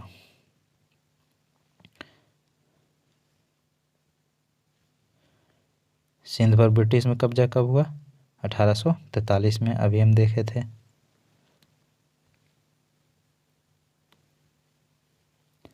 सिक्किम का भारत में विलय किसने किया? सिक्किम को भारत में विलय किसने किया था? लॉर्ड डलहौजी ने। सिक्किम जो नेपाल और भूटान राज्यों के मध्य स्थित एक छोटा सा राज्य था, इसके राज्य पर यह दोष लगाया गया कि उसने 2 अंग्रेज डॉक्टरों के साथ दुर्व्यवहार किया है। लॉर्ड डलहौजी के शासनकाल में उस राज्य को कुछ दूरवर्ती प्रदेश, जिसमें दार्जिलिंग भी सम्मिलित था, को भारत में मिला लिया गया था। निम्नलिखित में से कौन सा अवध का ब्रिटिश रेजिडेंट था? अवध का ब्रिटिश रेजिडेंट जेम्स आउट्रम, और यही बोला था कि अवध में कुशासन है, और इसी के रिपोर्ट के आधार पर अवध में कुशासन मानकर उसे अवध को मिला लिया गया था। देखिए यहाँ पे दिया होगा कि प्रशासन बहुत ही दूषित है, जनता की अव्यवस्था बहुत शोचनीय है अवस्था। ऑट्रम की रिपोर्ट को ही 1856 में अवध के अधिग्रहण का आधार बताया गया था। 1857 के विरोध के समय लखनऊ के ब्रिटिश रेजिडेंट हेनरी लॉरेंस था जो विद्रोहियों के हाथों मारा गया था। ये 1857 की बात बता रहा है जब विद्रोह हुआ था। लेकिन जब अवध को मिलाया गया था अंग्रेजी रियासत में तो उस समय ऑट्रम ही वहाँ का रेजिडेंट था, और वही बोला था कि अवध में कुशासन है, और उसी के रिपोर्ट के आधार पर अवध को मिला लिया गया था। भारत में प्रथम रेलवे तो सबको पता होगा लॉर्ड डलहौजी के शासनकाल में शुरू हुआ था। मुंबई से थाने आप लोग को कमेंट में बताए पूछे थे कि उसमें लगने वाला जो इंजन था उसका नाम मैंने पूछा था आप लोग से। भारत में रेल निर्माण की दिशा में प्रथम प्रयास ब्रिटिश गवर्नर लॉर्ड डलहौजी द्वारा किया गया था। प्रथम रेल में 1853 में मुंबई से थाने के बीच बिछाई गई थी, और लाइन बिछाने का मुख्य उद्देश्य क्या था? सामान को बंदरगाह तक ले जाना और सेना को एक जगह से दूसरी जगह भेजना। भारत में प्रथम रेल लाइन निर्माण किन नगरों के बीच थी? मुंबई से थाने, उस टाइम बम्बई था, है ना। भारत में पहली रेलवे लाइन कब शुरू थी? 1853 में, पता ही है। किस कंपनी ने सर्वप्रथम भारत में रेल यात्रा प्रारंभ की थी? पेनिनसुला, ग्रेट इंडियन पेनिनसुला बोले थे उस टाइम। देखिए बोरी बंदर स्टेशन से थाने के मध्य भारत में सर्वप्रथम रेल यात्रा प्रारंभ ग्रेट इंडियन पेनिनसुला रेलवे द्वारा किया गया था। ब्रिटिश भारतीय राज्य क्षेत्र का अंतिम प्रमुख विस्तार हुआ था कब? डफरिन के समय में। 1885 में तृतीय आंग्ल बर्मा युद्ध हुआ और 1 जनवरी 1886 को संपूर्ण बर्मा को ब्रिटिश भारत में मिला लिया गया, जो ब्रिटिश भारतीय राज्य क्षेत्र का अंतिम प्रमुख विस्तार था। इस समय वायसराय लॉर्ड डफरिन था। पब्लिक वर्क्स डिपार्टमेंट को 1845 से 1855 के दौरान स्वरूप देने वाला कौन था? डलहौजी। इसी समय एक निर्माण डिपार्टमेंट का हुआ था स्थापना डफरिन के समय में ही। उसके पहले सैनिक लोग देखता था। देखिए दिया हुआ है डलहौजी के पूर्व सार्वजनिक निर्माण का कार्य एक सैनिक बोर्ड पर था, है ना। इसके कार्यकाल में पहली बार एक अलग सार्वजनिक निर्माण विभाग बनाया गया था और सार्वजनिक उपयोग के कार्य के लिए बहुत सा धन व्यय किया जाने लगा।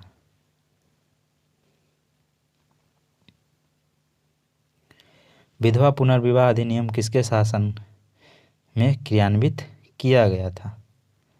तो लॉर्ड कैनिंग।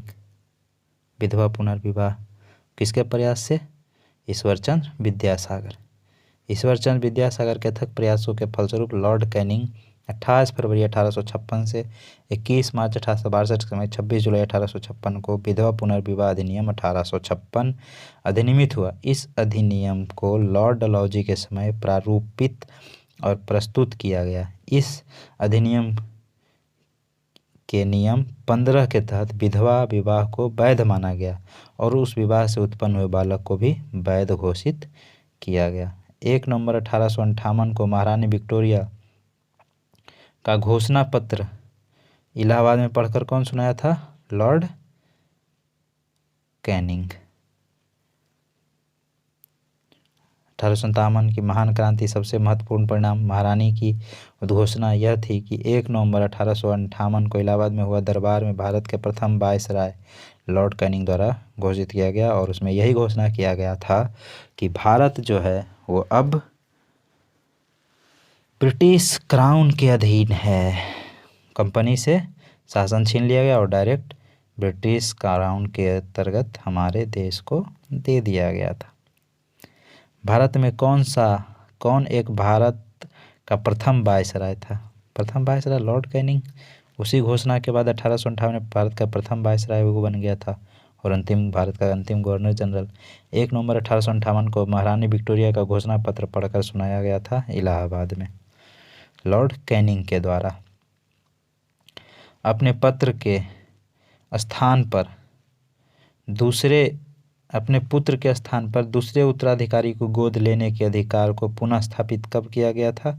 1858 की सामग्री की घोषणा, जब झांसी को विलय किया गया था इसी पे कि कोई अगर किसी भी कोई भी राज्य है तो उसका अगर वंश का कोई बालक उत्तराधिकारी नहीं है तो उस राज्य को अंग्रेज अपने राज्य में विलय कर लेते थे और उसी के बेसिस पे झांसी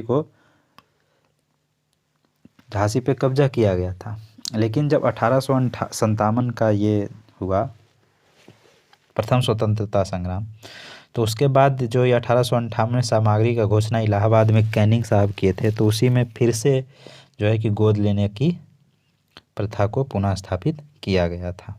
अच्छा, नीचे में दिया हुआ है डिटेल, देखिए। महारानी की घोषणा 1 नवंबर 1858 को इलाहाबाद में हुए दरबार में लॉर्ड कैनिंग के द्वारा किया गया। इसमें भारतीय देशी राज्यों के प्रति नीति को भी व्यापक रूप से परिवर्तित किया गया और ब्रिटिश साम्राज्य के लिए संभावित किसी संकटापन्न स्थिति से बचाव के लिए उनका प्रयोग करने हेतु उन्हें तैयार किया गया। विजय और विलय की नीति को पूर्णतः परित्याग कर दिया गया और देशी राज्यों के शासकों को उत्तराधिकारी गोद लेने की अनुमति दी गई। महारानी विक्टोरिया को भारत की सामग्री कब नियुक्त किया गया था? तो 1877 में। राजसी उपाधि अधिनियम, रॉयल टाइटल एक्ट, ठीक है, ब्रिटिश संसद द्वारा 1876 में पारित किया गया। इस अधिनियम के तहत महारानी विक्टोरिया को 1 जनवरी 1877 को दिल्ली दरबार में भारत की सामग्री घोषित किया गया। इस प्रकार सम्राट एडवर्ड 7 को 1903 में तथा जॉर्ज पंचम को 1911 में भारत का सम्राट घोषित किया गया था। और जब जॉर्ज पंचम 1911 में भारत का सम्राट बने तो आए थे घूमने भारत और दिल्ली दरबार लगा था, और उसी टाइम क्या हुआ था, भारत की राजधानी कलकत्ता से दिल्ली आ गया था, ठीक ना। निम्नलिखित में से किस गवर्नर जनरल ने भारत में दास प्रथा को समाप्त किया था? तो दास प्रथा का समाप्त लॉर्ड एलनबरो ने किया था। 1843 के एक्ट 5 के तहत भारत में तत्कालीन गवर्नर जनरल लॉर्ड एलनबरो ने दास प्रथा का उन्मूलन किया था। इसका कार्यकाल 1842-44 ईस्वी तक था।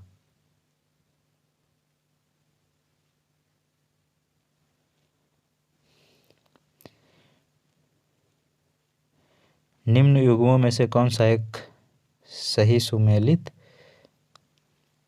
लॉर्ड कॉर्नवालिस अस्थाई बंदोबस्त, यही तो है, लॉर्ड कॉर्नवालिस में स्थायी बंदोबस्त था। देखिए, लॉर्ड वेलेस्ली ये तो सहायक संधि से था, ये इससे है देखिए। और लॉर्ड डलहौजी ये तो क्या था? लॉर्ड डलहौजी हड़प नीति से था। और लॉर्ड कैनिंग का क्या चीज से था? इसका कमेंट आप कमेंट में दीजिए, ठीक है, आंसर कमेंट में।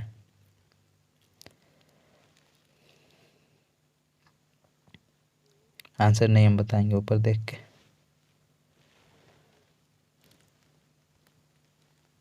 निम्नलिखित में से कौन सा सुमेलित नहीं है? लॉर्ड कॉर्नवालिस अस्थाई बंदोबस्त से सही, लॉर्ड वेलेस्ली सहायक संधि अभी ऊपर बताए, लॉर्ड डलहौजी व्यापक सिद्धांत सही है, लेकिन लॉर्ड कैनिंग जो है उच्चतम निष्क्रियता से संबंधित नहीं है। लॉर्ड कैनिंग किस चीज़ से संबंधित है, इसका आंसर आपको कमेंट में देना है, अभी ऊपर बोले हैं। अस्थाई बंदोबस्त किसके शासनकाल में प्रारंभ हुआ था? अस्थाई बंदोबस्त लॉर्ड कॉर्नवालिस, अभी देखे हम लोग ऊपर। निम्नलिखित में से सही सुमेलित नहीं है। लॉर्ड कॉर्नवालिस अस्थाई बंदोबस्त सही बात है। लॉर्ड वेलेस्ली सहायक संधि, यह भी सही बात है। लॉर्ड हेस्टिंगस द्वितीय आंग्ल मराठ युद्ध नहीं। लॉर्ड विलियम बेंटिक 17वां रेगुलेशन 1829 ये सही बात है। देखिए, द्वितीय आंग्ल मराठा युद्ध 1803 से 1805 के बीच लॉर्ड वेलेस्ली के काल में हुआ था। किसके काल में? लॉर्ड वेलेस्ली के काल में।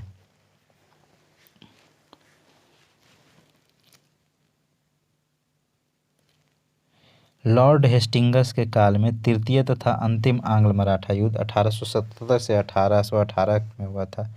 तृतीय आंग्ल मराठा युद्ध में मराठों के पराजय के पश्चात लॉर्ड हेस्टिंगस ने पेशवा की गद्दी 1818 ईस्वी में समाप्त कर दी तथा पश्चिमी भारत में स्थित पेशवा का समस्त प्रदेश बम्बई प्रेसिडेंसी में सम्मिलित कर लिया गया।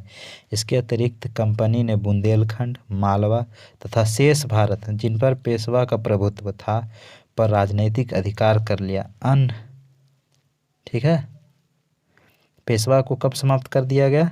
तो 1818 ईस्वी में पेशवा के पद को समाप्त कर दिया गया। निम्न में से किसने राजपूताना की देशी रियासतों के साथ वर्ष 1817 से 18 के अधिनियम संधि पर बातचीत की थी? Charles Metcalfe. और मेटकॉफ को क्या बोला जाता है? तो आप बताइएगा किस चीज़ का मुक्तिदाता बोलते हैं मेटकॉफ को? कमेंट बॉक्स में बताइए फटाक से। राजपूताना के रियासत के साथ 1817-18 के अधीनस्थ संधि पर वार्ता चार्ल्स मेटकॉफ ने की थी।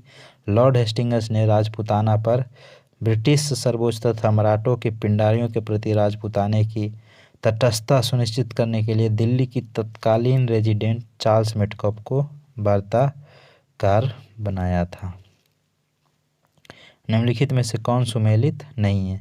अस्थाई बंदोबस्त, लॉर्ड कॉर्नवालिस सही है। वेलेस्ली सहायक संधि सही है। सर जॉन शोर नहीं। सर जॉन शोर किस चीज़ से संबंधित थे वो आपको कमेंट बॉक्स में नहीं बताना, हम बता देंगे। लॉर्ड हेस्टिंगस तृतीय आंग्ल मैसूर युद्ध से संबंधित थे। देखिए, आंग्ल नेपाल युद्ध लॉर्ड हेस्टिंगस के काल में हुआ। 1814 ईस्वी में पहला युद्ध लड़ा गया लेकिन कोई सफलता नहीं मिली। 1815 ईस्वी में दूसरा युद्ध लड़ा गया।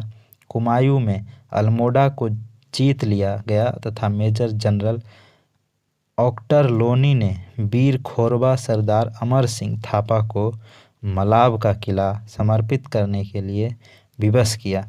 ब्रिटिश सेना राजधानी काठमांडू से 30 मील की दूरी पर पहुंच गई। 2 दिसंबर 1815 को सुगौली की संधि, अभी ऊपर भी देखे थे, लेखबद्ध हुई, जिसे मार्च 1816 में अनुमोदित किया गया। कुमायूं, गढ़वाल और शिमला जिले अंग्रेजों को सौंप दिए गए थे। लॉर्ड कौन सुमेलित? एक सुमेलित है लॉर्ड एलनबरो, इसमें सुमेलित है लॉर्ड वेलेस्ली। चतुर्थ आंग्ल मैसूर युद्ध, और ये कब हुआ था? 99 में हुआ था, और इसी में टीपू सुल्तान की मृत्यु हो जाती है ना? इसी में टीपू सुल्तान की मृत्यु हो जाती है। देखिए, लॉर्ड एलनबरो सिंध का अंग्रेजी राज्य में अगस्त 1843 में विलय किया था। लॉर्ड डलहौजी कुशासन के आरोप में 1856 में अवध का विलय किया था। और वेलेस्ली चतुर्थ आंग्ल मैसूर युद्ध हुआ था जिसमें टीपू की मृत्यु होती है 1799 अभी ऊपर बताए। लॉर्ड हेस्टिंगस तृतीय आंग्ल मराठा युद्ध 1817 से 18 में हुआ था। ठीक है, निम्नलिखित में से कौन सा एक सुमेलित नहीं है? लॉर्ड डलहौजी अवध का विलय हुआ था। लॉर्ड डफरिन भारतीय राष्ट्रीय कांग्रेस की स्थापना कब? इसका डेट आप कमेंट बॉक्स में बताइए कि लॉर्ड डफरिन के शासनकाल में भारतीय राष्ट्रीय कांग्रेस की स्थापना कब हुआ था। Lord William Bentinck charter act 1833 पारित हुआ था, सही बात है। और लॉर्ड लिटन, प्रथम आंग्ल में लॉर्ड लिटन नहीं था। ठीक है, लॉर्ड लिटन कब था? प्रथम आंग्ल मैसूर युद्ध के मध्य। इस दौरान भारत के गवर्नर जनरल ऑकलैंड थे। लॉर्ड लिटन के समय द्वितीय आंग्ल मराठा युद्ध आंग्ल अफगान युद्ध हुआ था। इस विकल्प का सही सुमेलित डी नहीं है।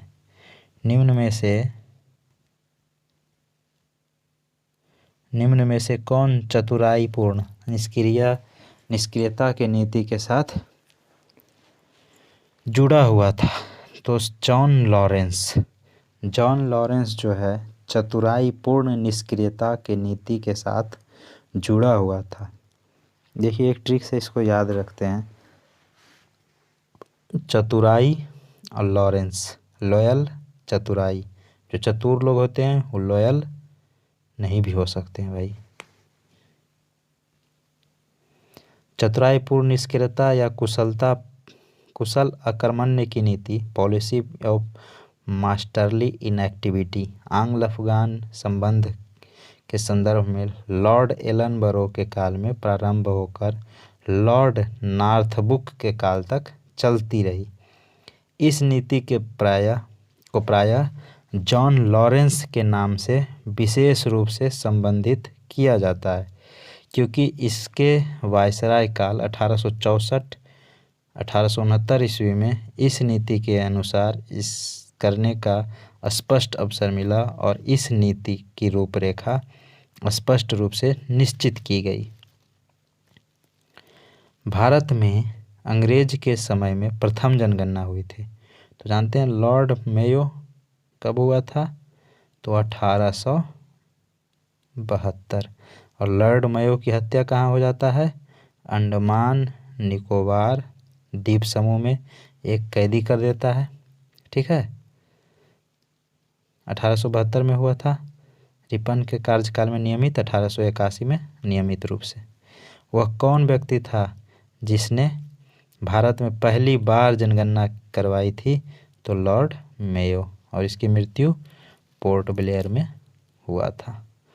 किस वायसराय की हत्या अंडमान निकोबार द्वीप अभी बोले थे भ्रमण पर गया था? तो लॉर्ड मेयो की मृत्यु हुआ था। मृत्यु क्या मतलब हत्या हुआ था। कौन किया था? एक कैदी था, उसके द्वारा कर दिया गया था। किस वायसराय की हत्या उसके कार्यकाल में ही की गई थी? तो लॉर्ड मेयो, अभी ऊपर देखे हैं। अफगानिस्तान के प्रति एक जोश भरी अग्र फॉरवर्ड नीति का अनुसरण करने वाला गवर्नर जनरल कौन था? लिटन। 1876 ईस्वी में लिटन के वायसराय बनकर आने पर अफगानिस्तान के प्रति अपनाई गई नीति में परिवर्तन आया। कुशल आक्रमण्यता की नीति के स्थान पर अग्रगामी नीति का अनुसरण होने लगा जब लिटन वायसराय बना। ठीक है, अफगानिस्तान के प्रति आक्रामक नीति किस वायसराय ने अपनाई थी? तो लॉर्ड लिटन ने। कौन भारत का वायसराय सबसे दीर्घ काल तक रहा? तो लॉर्ड कर्जन। लॉर्ड कर्जन सबसे अधिक समय तक भारत का वायसराय रहा था।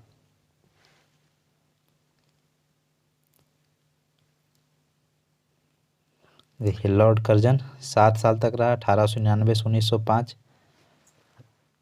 लॉर्ड कर्जन के समय में एक बहुत ही भयावह कार्य बताइए आप, और जिसके विरोध में स्वदेशी आंदोलन चलाया गया था।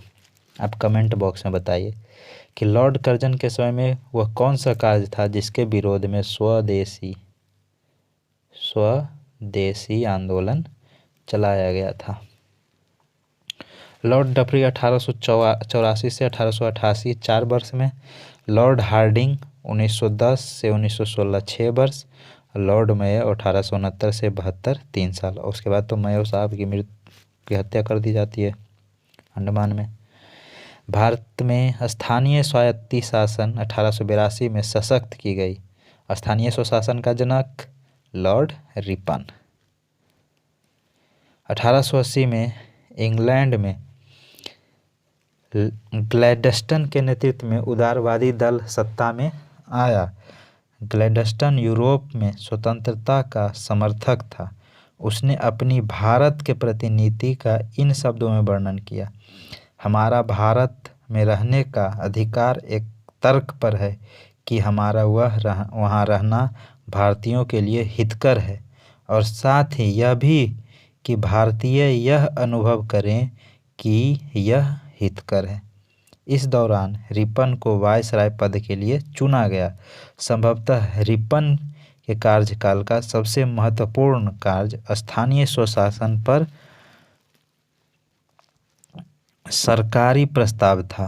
रिपन देश के नगर पालिकाओं को विकसित करना चाहता था।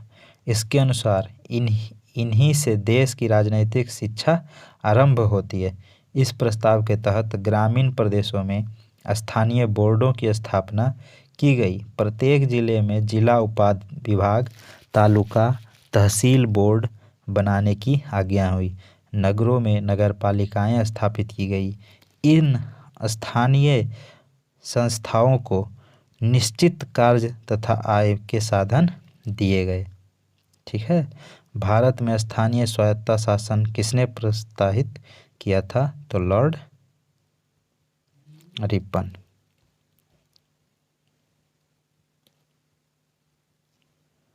इल्बर्ट बिल विवाद, अभी पढ़े थे। इल्बर्ट बिल विवाद किससे संबंधित है? भारतीयों द्वारा हथियार लेकर चलने पर कुछ प्रतिबंधों का? नहीं। भारतीय भाषाओं में प्रकाशित होने वाले समाचार पत्र पर? नहीं, ये नहीं था। इल्बर्ट बिल विवाद क्या था? अभी बताए थे हम कि भारतीय न्यायपालिका से था ये, मतलब यूरोपीय लोगों के मामलों की सुनवाई करने के लिए भारतीय न्यायाधीशों पर लगाई गई अयोग्यताओं को हटाया जाना, यही था इल्बर्ट बिल विवाद, जिससे खुजली होने लगी थी अंग्रेजों को कि भारत लोग हम लोग को कैसे, भारत वाले न्यायाधीश हम लोग को कैसे सजा दे सकता है भाई। ठीक ना। अच्छा, इसका डिटेल में देख लेते हैं। सर पीसी इल्बर्ट वायसराय की परिषद की विधि सदस्य थे। इन्होंने 2 फरवरी 1853 को विधान परिषद में एक विधेयक प्रस्तुत किया जिसे इल्बर्ट बिल की संज्ञा दी गई। इस विधेयक का उद्देश्य था कि जाति भेद पर आधारित सभी न्यायिक अयोग्यताएं तुरंत समाप्त कर दी जाए और भारतीय तथा यूरोपीय न्यायाधीशों की शक्तियां समान कर दी जाए। यूरोपीय लोगों ने इसे अपने विशेषाधिकारों को पर कुठाघात यानी अपने पर सोचा कि नहीं, ये हमारे लिए सही नहीं है। इल्बर्ट बिल को लेकर हुए विवाद के कारण 1884 ईस्वी में लॉर्ड रिपन ने अपना कार्यकाल पूरा होने से पूर्व ही त्यागपत्र दे दिया था। किस पदावधि में महिलाओं तथा बच्चों के कार्यकाल के घंटों को सीमित करने तथा स्थानीय शासन को आवश्यक नियम बनाने के लिए लॉर्ड रिपन कौन सी फैक्ट्रीज एक्ट 1981 याद है ना? देखिए, वायसराय उदारवादी माना जाता है, लॉर्ड रिपन को उदारवादी माना जाता है। उन्होंने 100 या उससे अधिक कार्यरत मजदूरों वाले फैक्ट्रियों में काम करने वाली महिलाओं तथा बच्चों के संबंध में कुछ उदारवादी नियम बनाए। उन्हें प्रथम फैक्ट्री अधिनियम, प्रथम कारखाना अधिनियम 1881 लेके आया था, जिसके तहत 7 वर्ष से कम उम्र के बच्चों को फैक्ट्री में काम करने से रोका था। 7 से 12 वर्ष के बच्चों के कार्य अवधि 9 घंटे और महीने में 4 दिन की छुट्टी का प्रावधान किया था।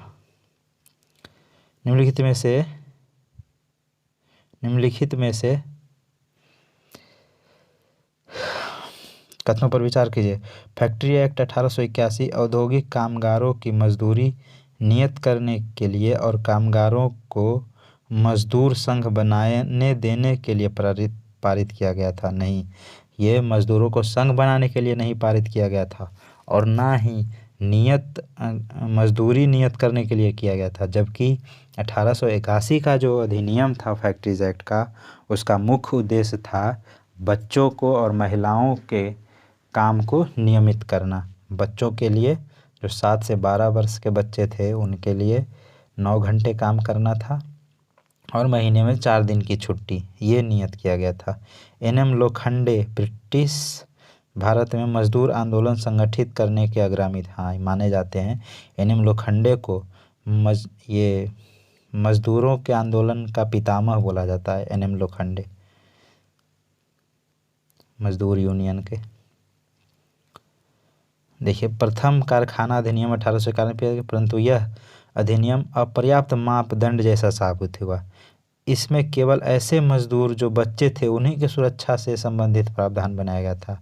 इस अधिनियम में महिला मजदूरों से संबंधित कोई प्रावधान नहीं बनाया गया, अतः इस अधिनियम को मजदूर सामान्यतः निराश थे।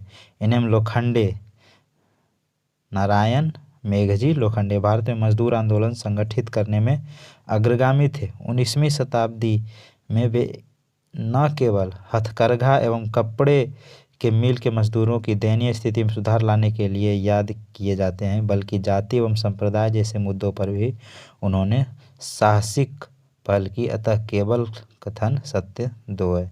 देखिए एक बात बताते हैं आपको, एन.एम. लोखंडे जो है ना, ये पहला ट्रेड यूनियन बनाया था, लेकिन वो क्या था, वैधानिक रूप से नहीं था। ठीक ना, 1891 की बात है, 91 या 92 का। तो एन.एम. लोखंडे ही थे। निम्नलिखित में से किसे भारत में स्थानीय स्वायत्त शासन का जनक माना जाता है? तो लॉर्ड रिपन को। रिपन के कार्यकाल में प्रस्तुत स्थानीय स्वशासन प्रस्ताव 1882 ईस्वी में भारत में आधुनिक स्थानीय स्वशासन का प्रारंभ माना जाता है। लॉर्ड रिपन को स्थानीय स्वशासन का पिता कहा जाता है, जिन्होंने प्रांतीय सरकारों को आज्ञा दी कि वे प्रांतीय तथा स्थानीय नागरिक वित्तीय संसाधनों का एक सर्वेक्षण करें, जिससे यह निश्चित किया जा सके कि किन किन मदों पर आम व्यय स्थानीय प्रशासन को सुपुर्द किया जा सकता है। तो स्थानीय स्वशासन का जनक लॉर्ड रिपन को माना जाता है, 1882 में लेके आया था। ठीक ना। देखिए निम्नलिखित में से कौन सा युग्म सही सुमेलित नहीं है? स्थानीय स्वशासन, लेटर नहीं भाई साहब, रिपन, तो गलत है, यही पहला ही गलत है। सहायक संधि बेलेजली देखे ही थे। राज्य अपहरण नीति, हड़प की नीति, doctrine of left, Lord Dalhousie, और स्थायी बंदोबस्त लॉर्ड कॉर्नवालिस संबंधित था।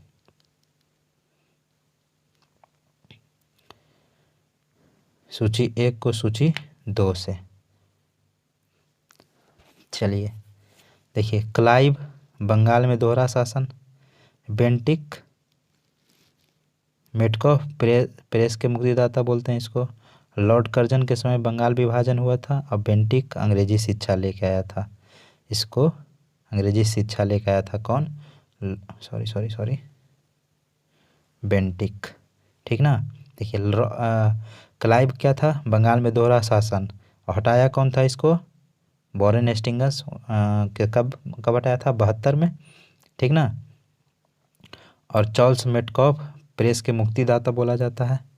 ठीक ना। अब बंगाल विभाजन लॉर्ड कर्जन के समय में हुआ था, कब? 1905 में, जिसके विरोध में स्वदेशी आंदोलन हुआ था। इसी को तो हम लिखने बोले थे कमेंट में, अभी हम बता दिए आपको, अभी भी लिखो भाई, सब कुछ तो बता ही दिए, फिर से बता दें, छोड़ रहने दीजिए।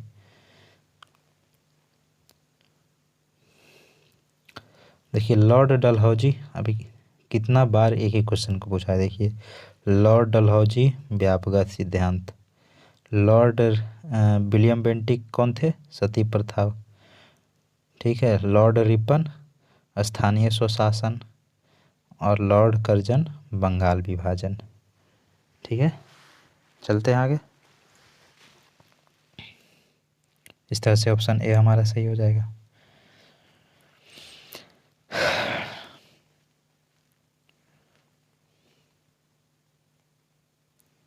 निम्नलिखित में से कौन सी जोड़ी गवर्नर जनरल की घटना?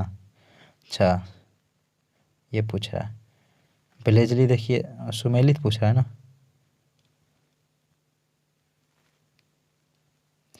कॉर्नवालिस के समय में बंगाल विभाजन हुआ था। बेलेजली के समय में अस्थाई बंदोबस्त नहीं, क्या हुआ था? सहायक संधि। ठीक। एलनब्रो के समय में संधि, ये सही बात है। और लॉर्ड डलहौजी के समय में क्या हुआ था? व्यापक सिद्धांत डॉक्ट्रिन ऑफ लैप्स हुआ था भाई।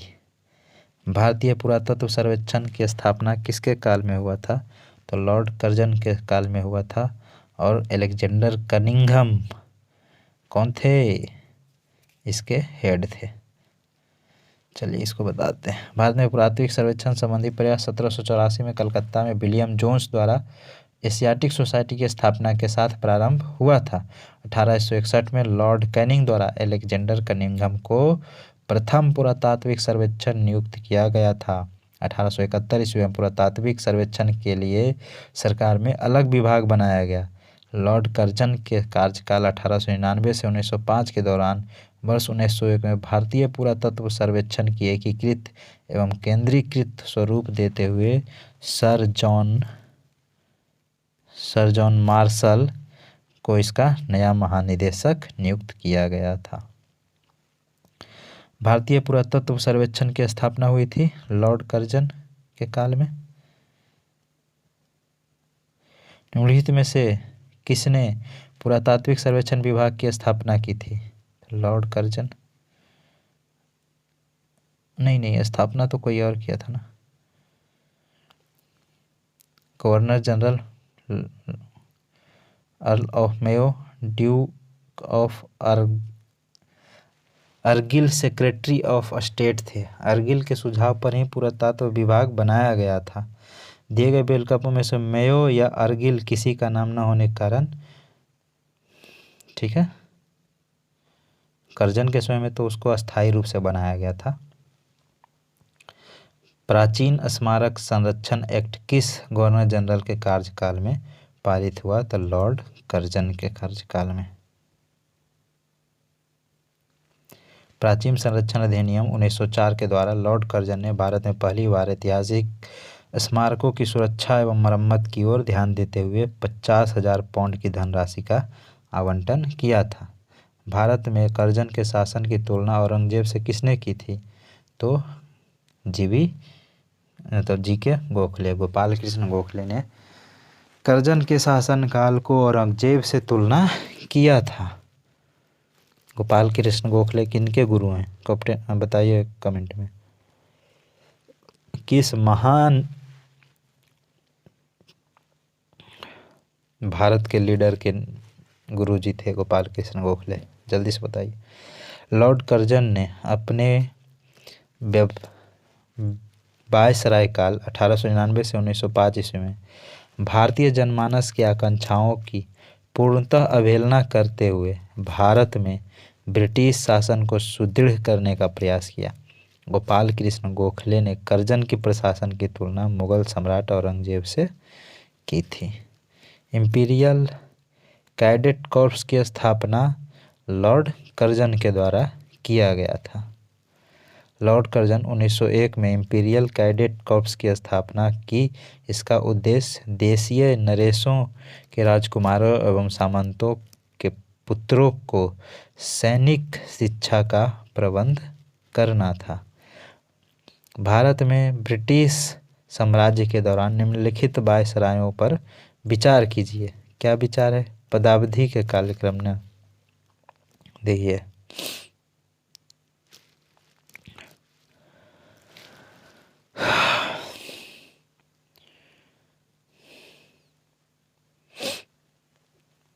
लॉर्ड कर्जन जो है 1899 से 1905, इसके काल का महत्वपूर्ण घटना बंगाल विभाजन। लॉर्ड हार्डिंग 1910 से 1916, इसके कार्यकाल के समय प्रमुख घटना जो था वो भारत की राजधानी कलकत्ता से दिल्ली ले आया गया था, ठीक ना। लॉर्ड चेम्सफोर्ड सुधार अधिनियम 1919 में आया था, ठीक है, लॉर्ड चेम्सफोर्ड।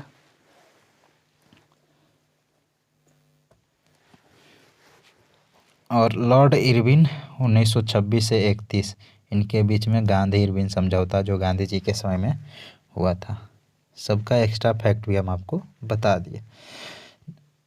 अब बोल रहा है असैनिक प्रशासन 1905 के संदर्भ में कौन सा कथन सही है? लॉर्ड कर्जन ने प्रांतीय सीमाओं को पुनर्गठित करने का निर्णय लिया था, तो ये बात सही है। लॉर्ड कर्जन ने प्रांतीय सीमाओं के पुनर्गठन करने की निर्णय लिया था। पूर्वी बंगाल और आसाम नामक एक नया प्रांत बनाया गया था, तो ये भी बात सही है। देखिए 1905 में गवर्नर जनरल लॉर्ड कर्जन ने प्रांतीय सीमाओं को पुनर्गठित करने का निर्णय लिया। इसने बंगाल को 2 भागों में बांटकर पूर्वी बंगाल और आसाम नामक एक नया प्रांत बनाया तथा बंगाल के पश्चिमी भाग में बंगाल, बिहार, उड़ीसा, छोटा नागपुर को शामिल किया। इसके अतिरिक्त उसने मद्रास और मध्य प्रांत की सीमाओं में भी बदलाव किया था। फूट डालो और राज्य करो की रणनीति अपनाई थी। कौन?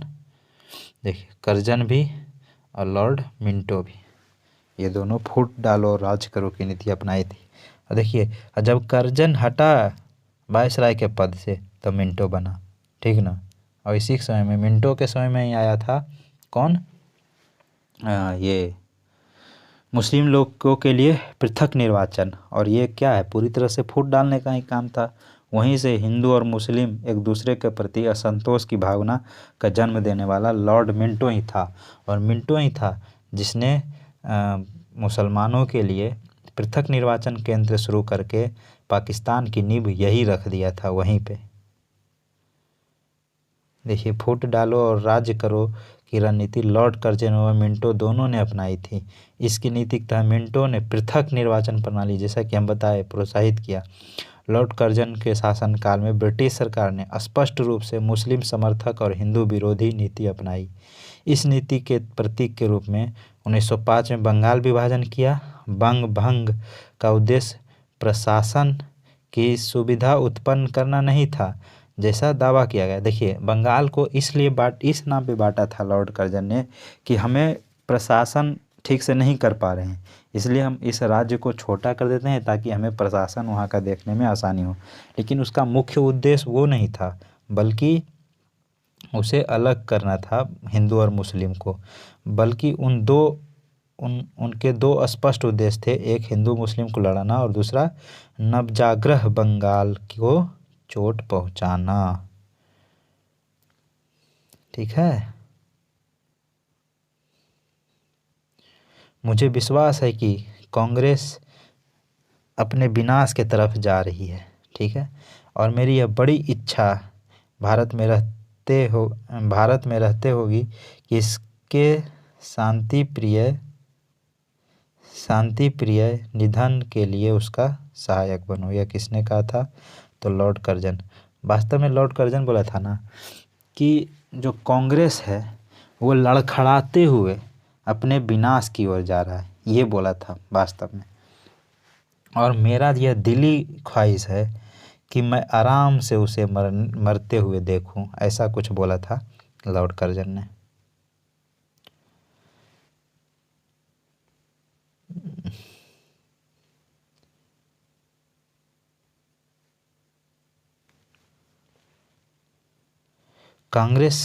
अंग्रेज शासक समझते थे कि नरमपंथियों के नेतृत्व में कांग्रेस काफ़ी कमज़ोर है, जनता में इसकी पैठ नहीं है, अतः इसे खत्म किया जा सकता है। इस नीति के सबसे बड़े प्रवक्ता थे लॉर्ड कर्जन। वर्ष 1900 में कर्जन ने ब्रिटिश कॉन्फ्रेंस ऑफ स्टेट को लिखा, मुझे विश्वास है कि कांग्रेस अपने विनाश की तरफ जा रही है और मेरी यह बड़ी इच्छा है भारत में रहते होगी कि इसके शांति प्रिय निधन के लिए इसका सहायक बनूँ। ये बोला था कि मेरा दिली ख्वाहिश है कि हम उसे मरने में सहयोग करें। वर्ष 1903 में उन्होंने मद्रास गवर्नर को लिखा, जब से मैं भारत आया हूँ मेरी नीति यही रही है कि किसी भी तरह कांग्रेस को नपुंसक बना दो।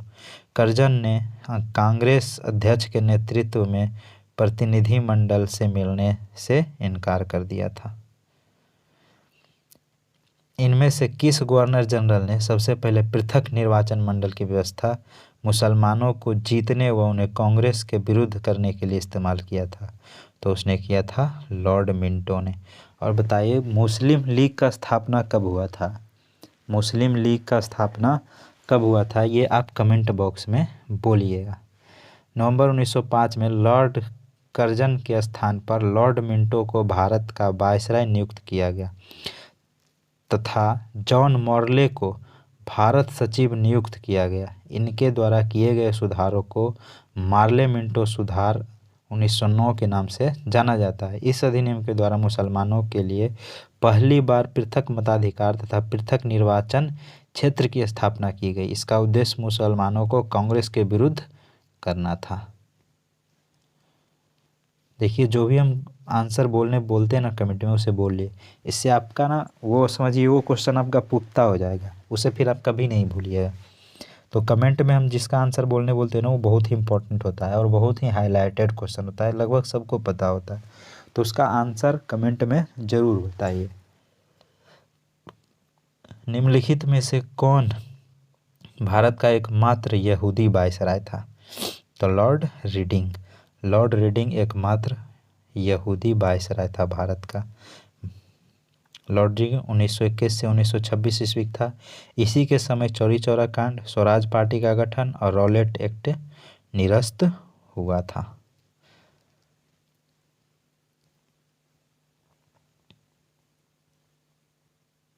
निम्नलिखित युगों में से कौन एक सही सुमेलित नहीं है? देखिए, Pitt's India act Warren Hastings के समय में आया था। फिर डॉक्ट्रिन ऑफ लैप्स डलहौजी जानते हैं, हड़प की नीति।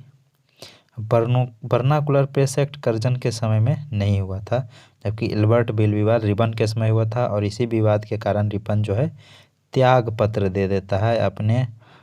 अपना कार्यकाल पूरा करने से पहले ही इल्बर्ट बिल विवाद के कारण ही रिपन त्याग पत्र देता है। अब बताइए आप कमेंट में, पहले हम पढ़ चुके हैं कि वर्नाकुलर प्रेस एक्ट किसके शासनकाल में आया था और इसे हटाने वाला कौन था? दोनों बात को आप कमेंट में लिखिए, बताएंगे नहीं यहाँ पे, कुछ इम्पोर्टेंट है उसको बता देते हैं। लेकिन चलिए, S.N. बनर्जी ने अब आकाश से वज्रपात बोला था किसको? ये वर्नाकुलर प्रेस एक्ट को, ठीक ना। अधिनियम के सोम प्रकाश, भरत मिहिर, ढाका प्रकाश, सहचर अन्य समय समाचार पत्रों के विरुद्ध मामले दर्ज किए गए थे इसी वर्नाकुलर प्रेस एक्ट के तहत। निम्नलिखित में से कौन सा एक सुमेलित नहीं है?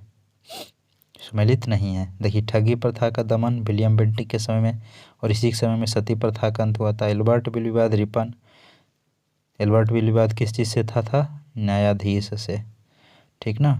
और रिंग फेंस की नीति वॉरेन हेस्टिंग्स ही अपनाया था। रिंग फेंस की नीति यानी पड़ोसी की सीमा सुरक्षा रहेगा तो मेरा भी सीमा सुरक्षित रहेगा। और वर्नाकुलर प्रेस एक्ट किसके शासनकाल में है? ये कमेंट में बताने के लिए भी बताए हैं। ब्रिटिश भारत की राजधानी कलकत्ता से दिल्ली स्थानांतरण किसके कार्यकाल में किया गया था? तो लॉर्ड हार्डिंग के। लॉर्ड हार्डिंग के समय में कलकत्ता से दिल्ली किया गया था। दिल्ली दरबार लगा था, जॉर्ज पंचम भारत आए थे, है ना, याद है ना? या बताएं फिर से? चलिए बता देते हैं। वायसराय लॉर्ड हार्डिंग के समय भारत की राजधानी कलकत्ता से दिल्ली स्थानांतरित किया गया। वायसराय लॉर्ड हार्डिंग 1911 में जॉर्ज पंचम एवं महारानी मेरी को भारत बुलाया तथा दिल्ली में भव्य दरबार का आयोजन किया, जिसे दिल्ली दरबार तृतीय के नाम से जानते हैं। इसी दरबार में बंगाल विभाजन को रद्द कर दिया गया तथा राजधानी को स्थानांतरित करने की घोषणा की गई थी।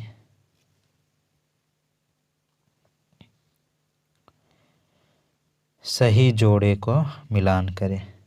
हड़प की नीति डलहौजी, बंगाल विभाजन कर्जन, बंगाल में दोहरा शासन रॉबर्ट क्लाइव, सामाजिक सुधार विलियम बेंटिक, क्या क्या? ठगी प्रथा और सती प्रथा दोनों का अंत किया था। बहुत बार ये क्वेश्चन कर चुके हैं।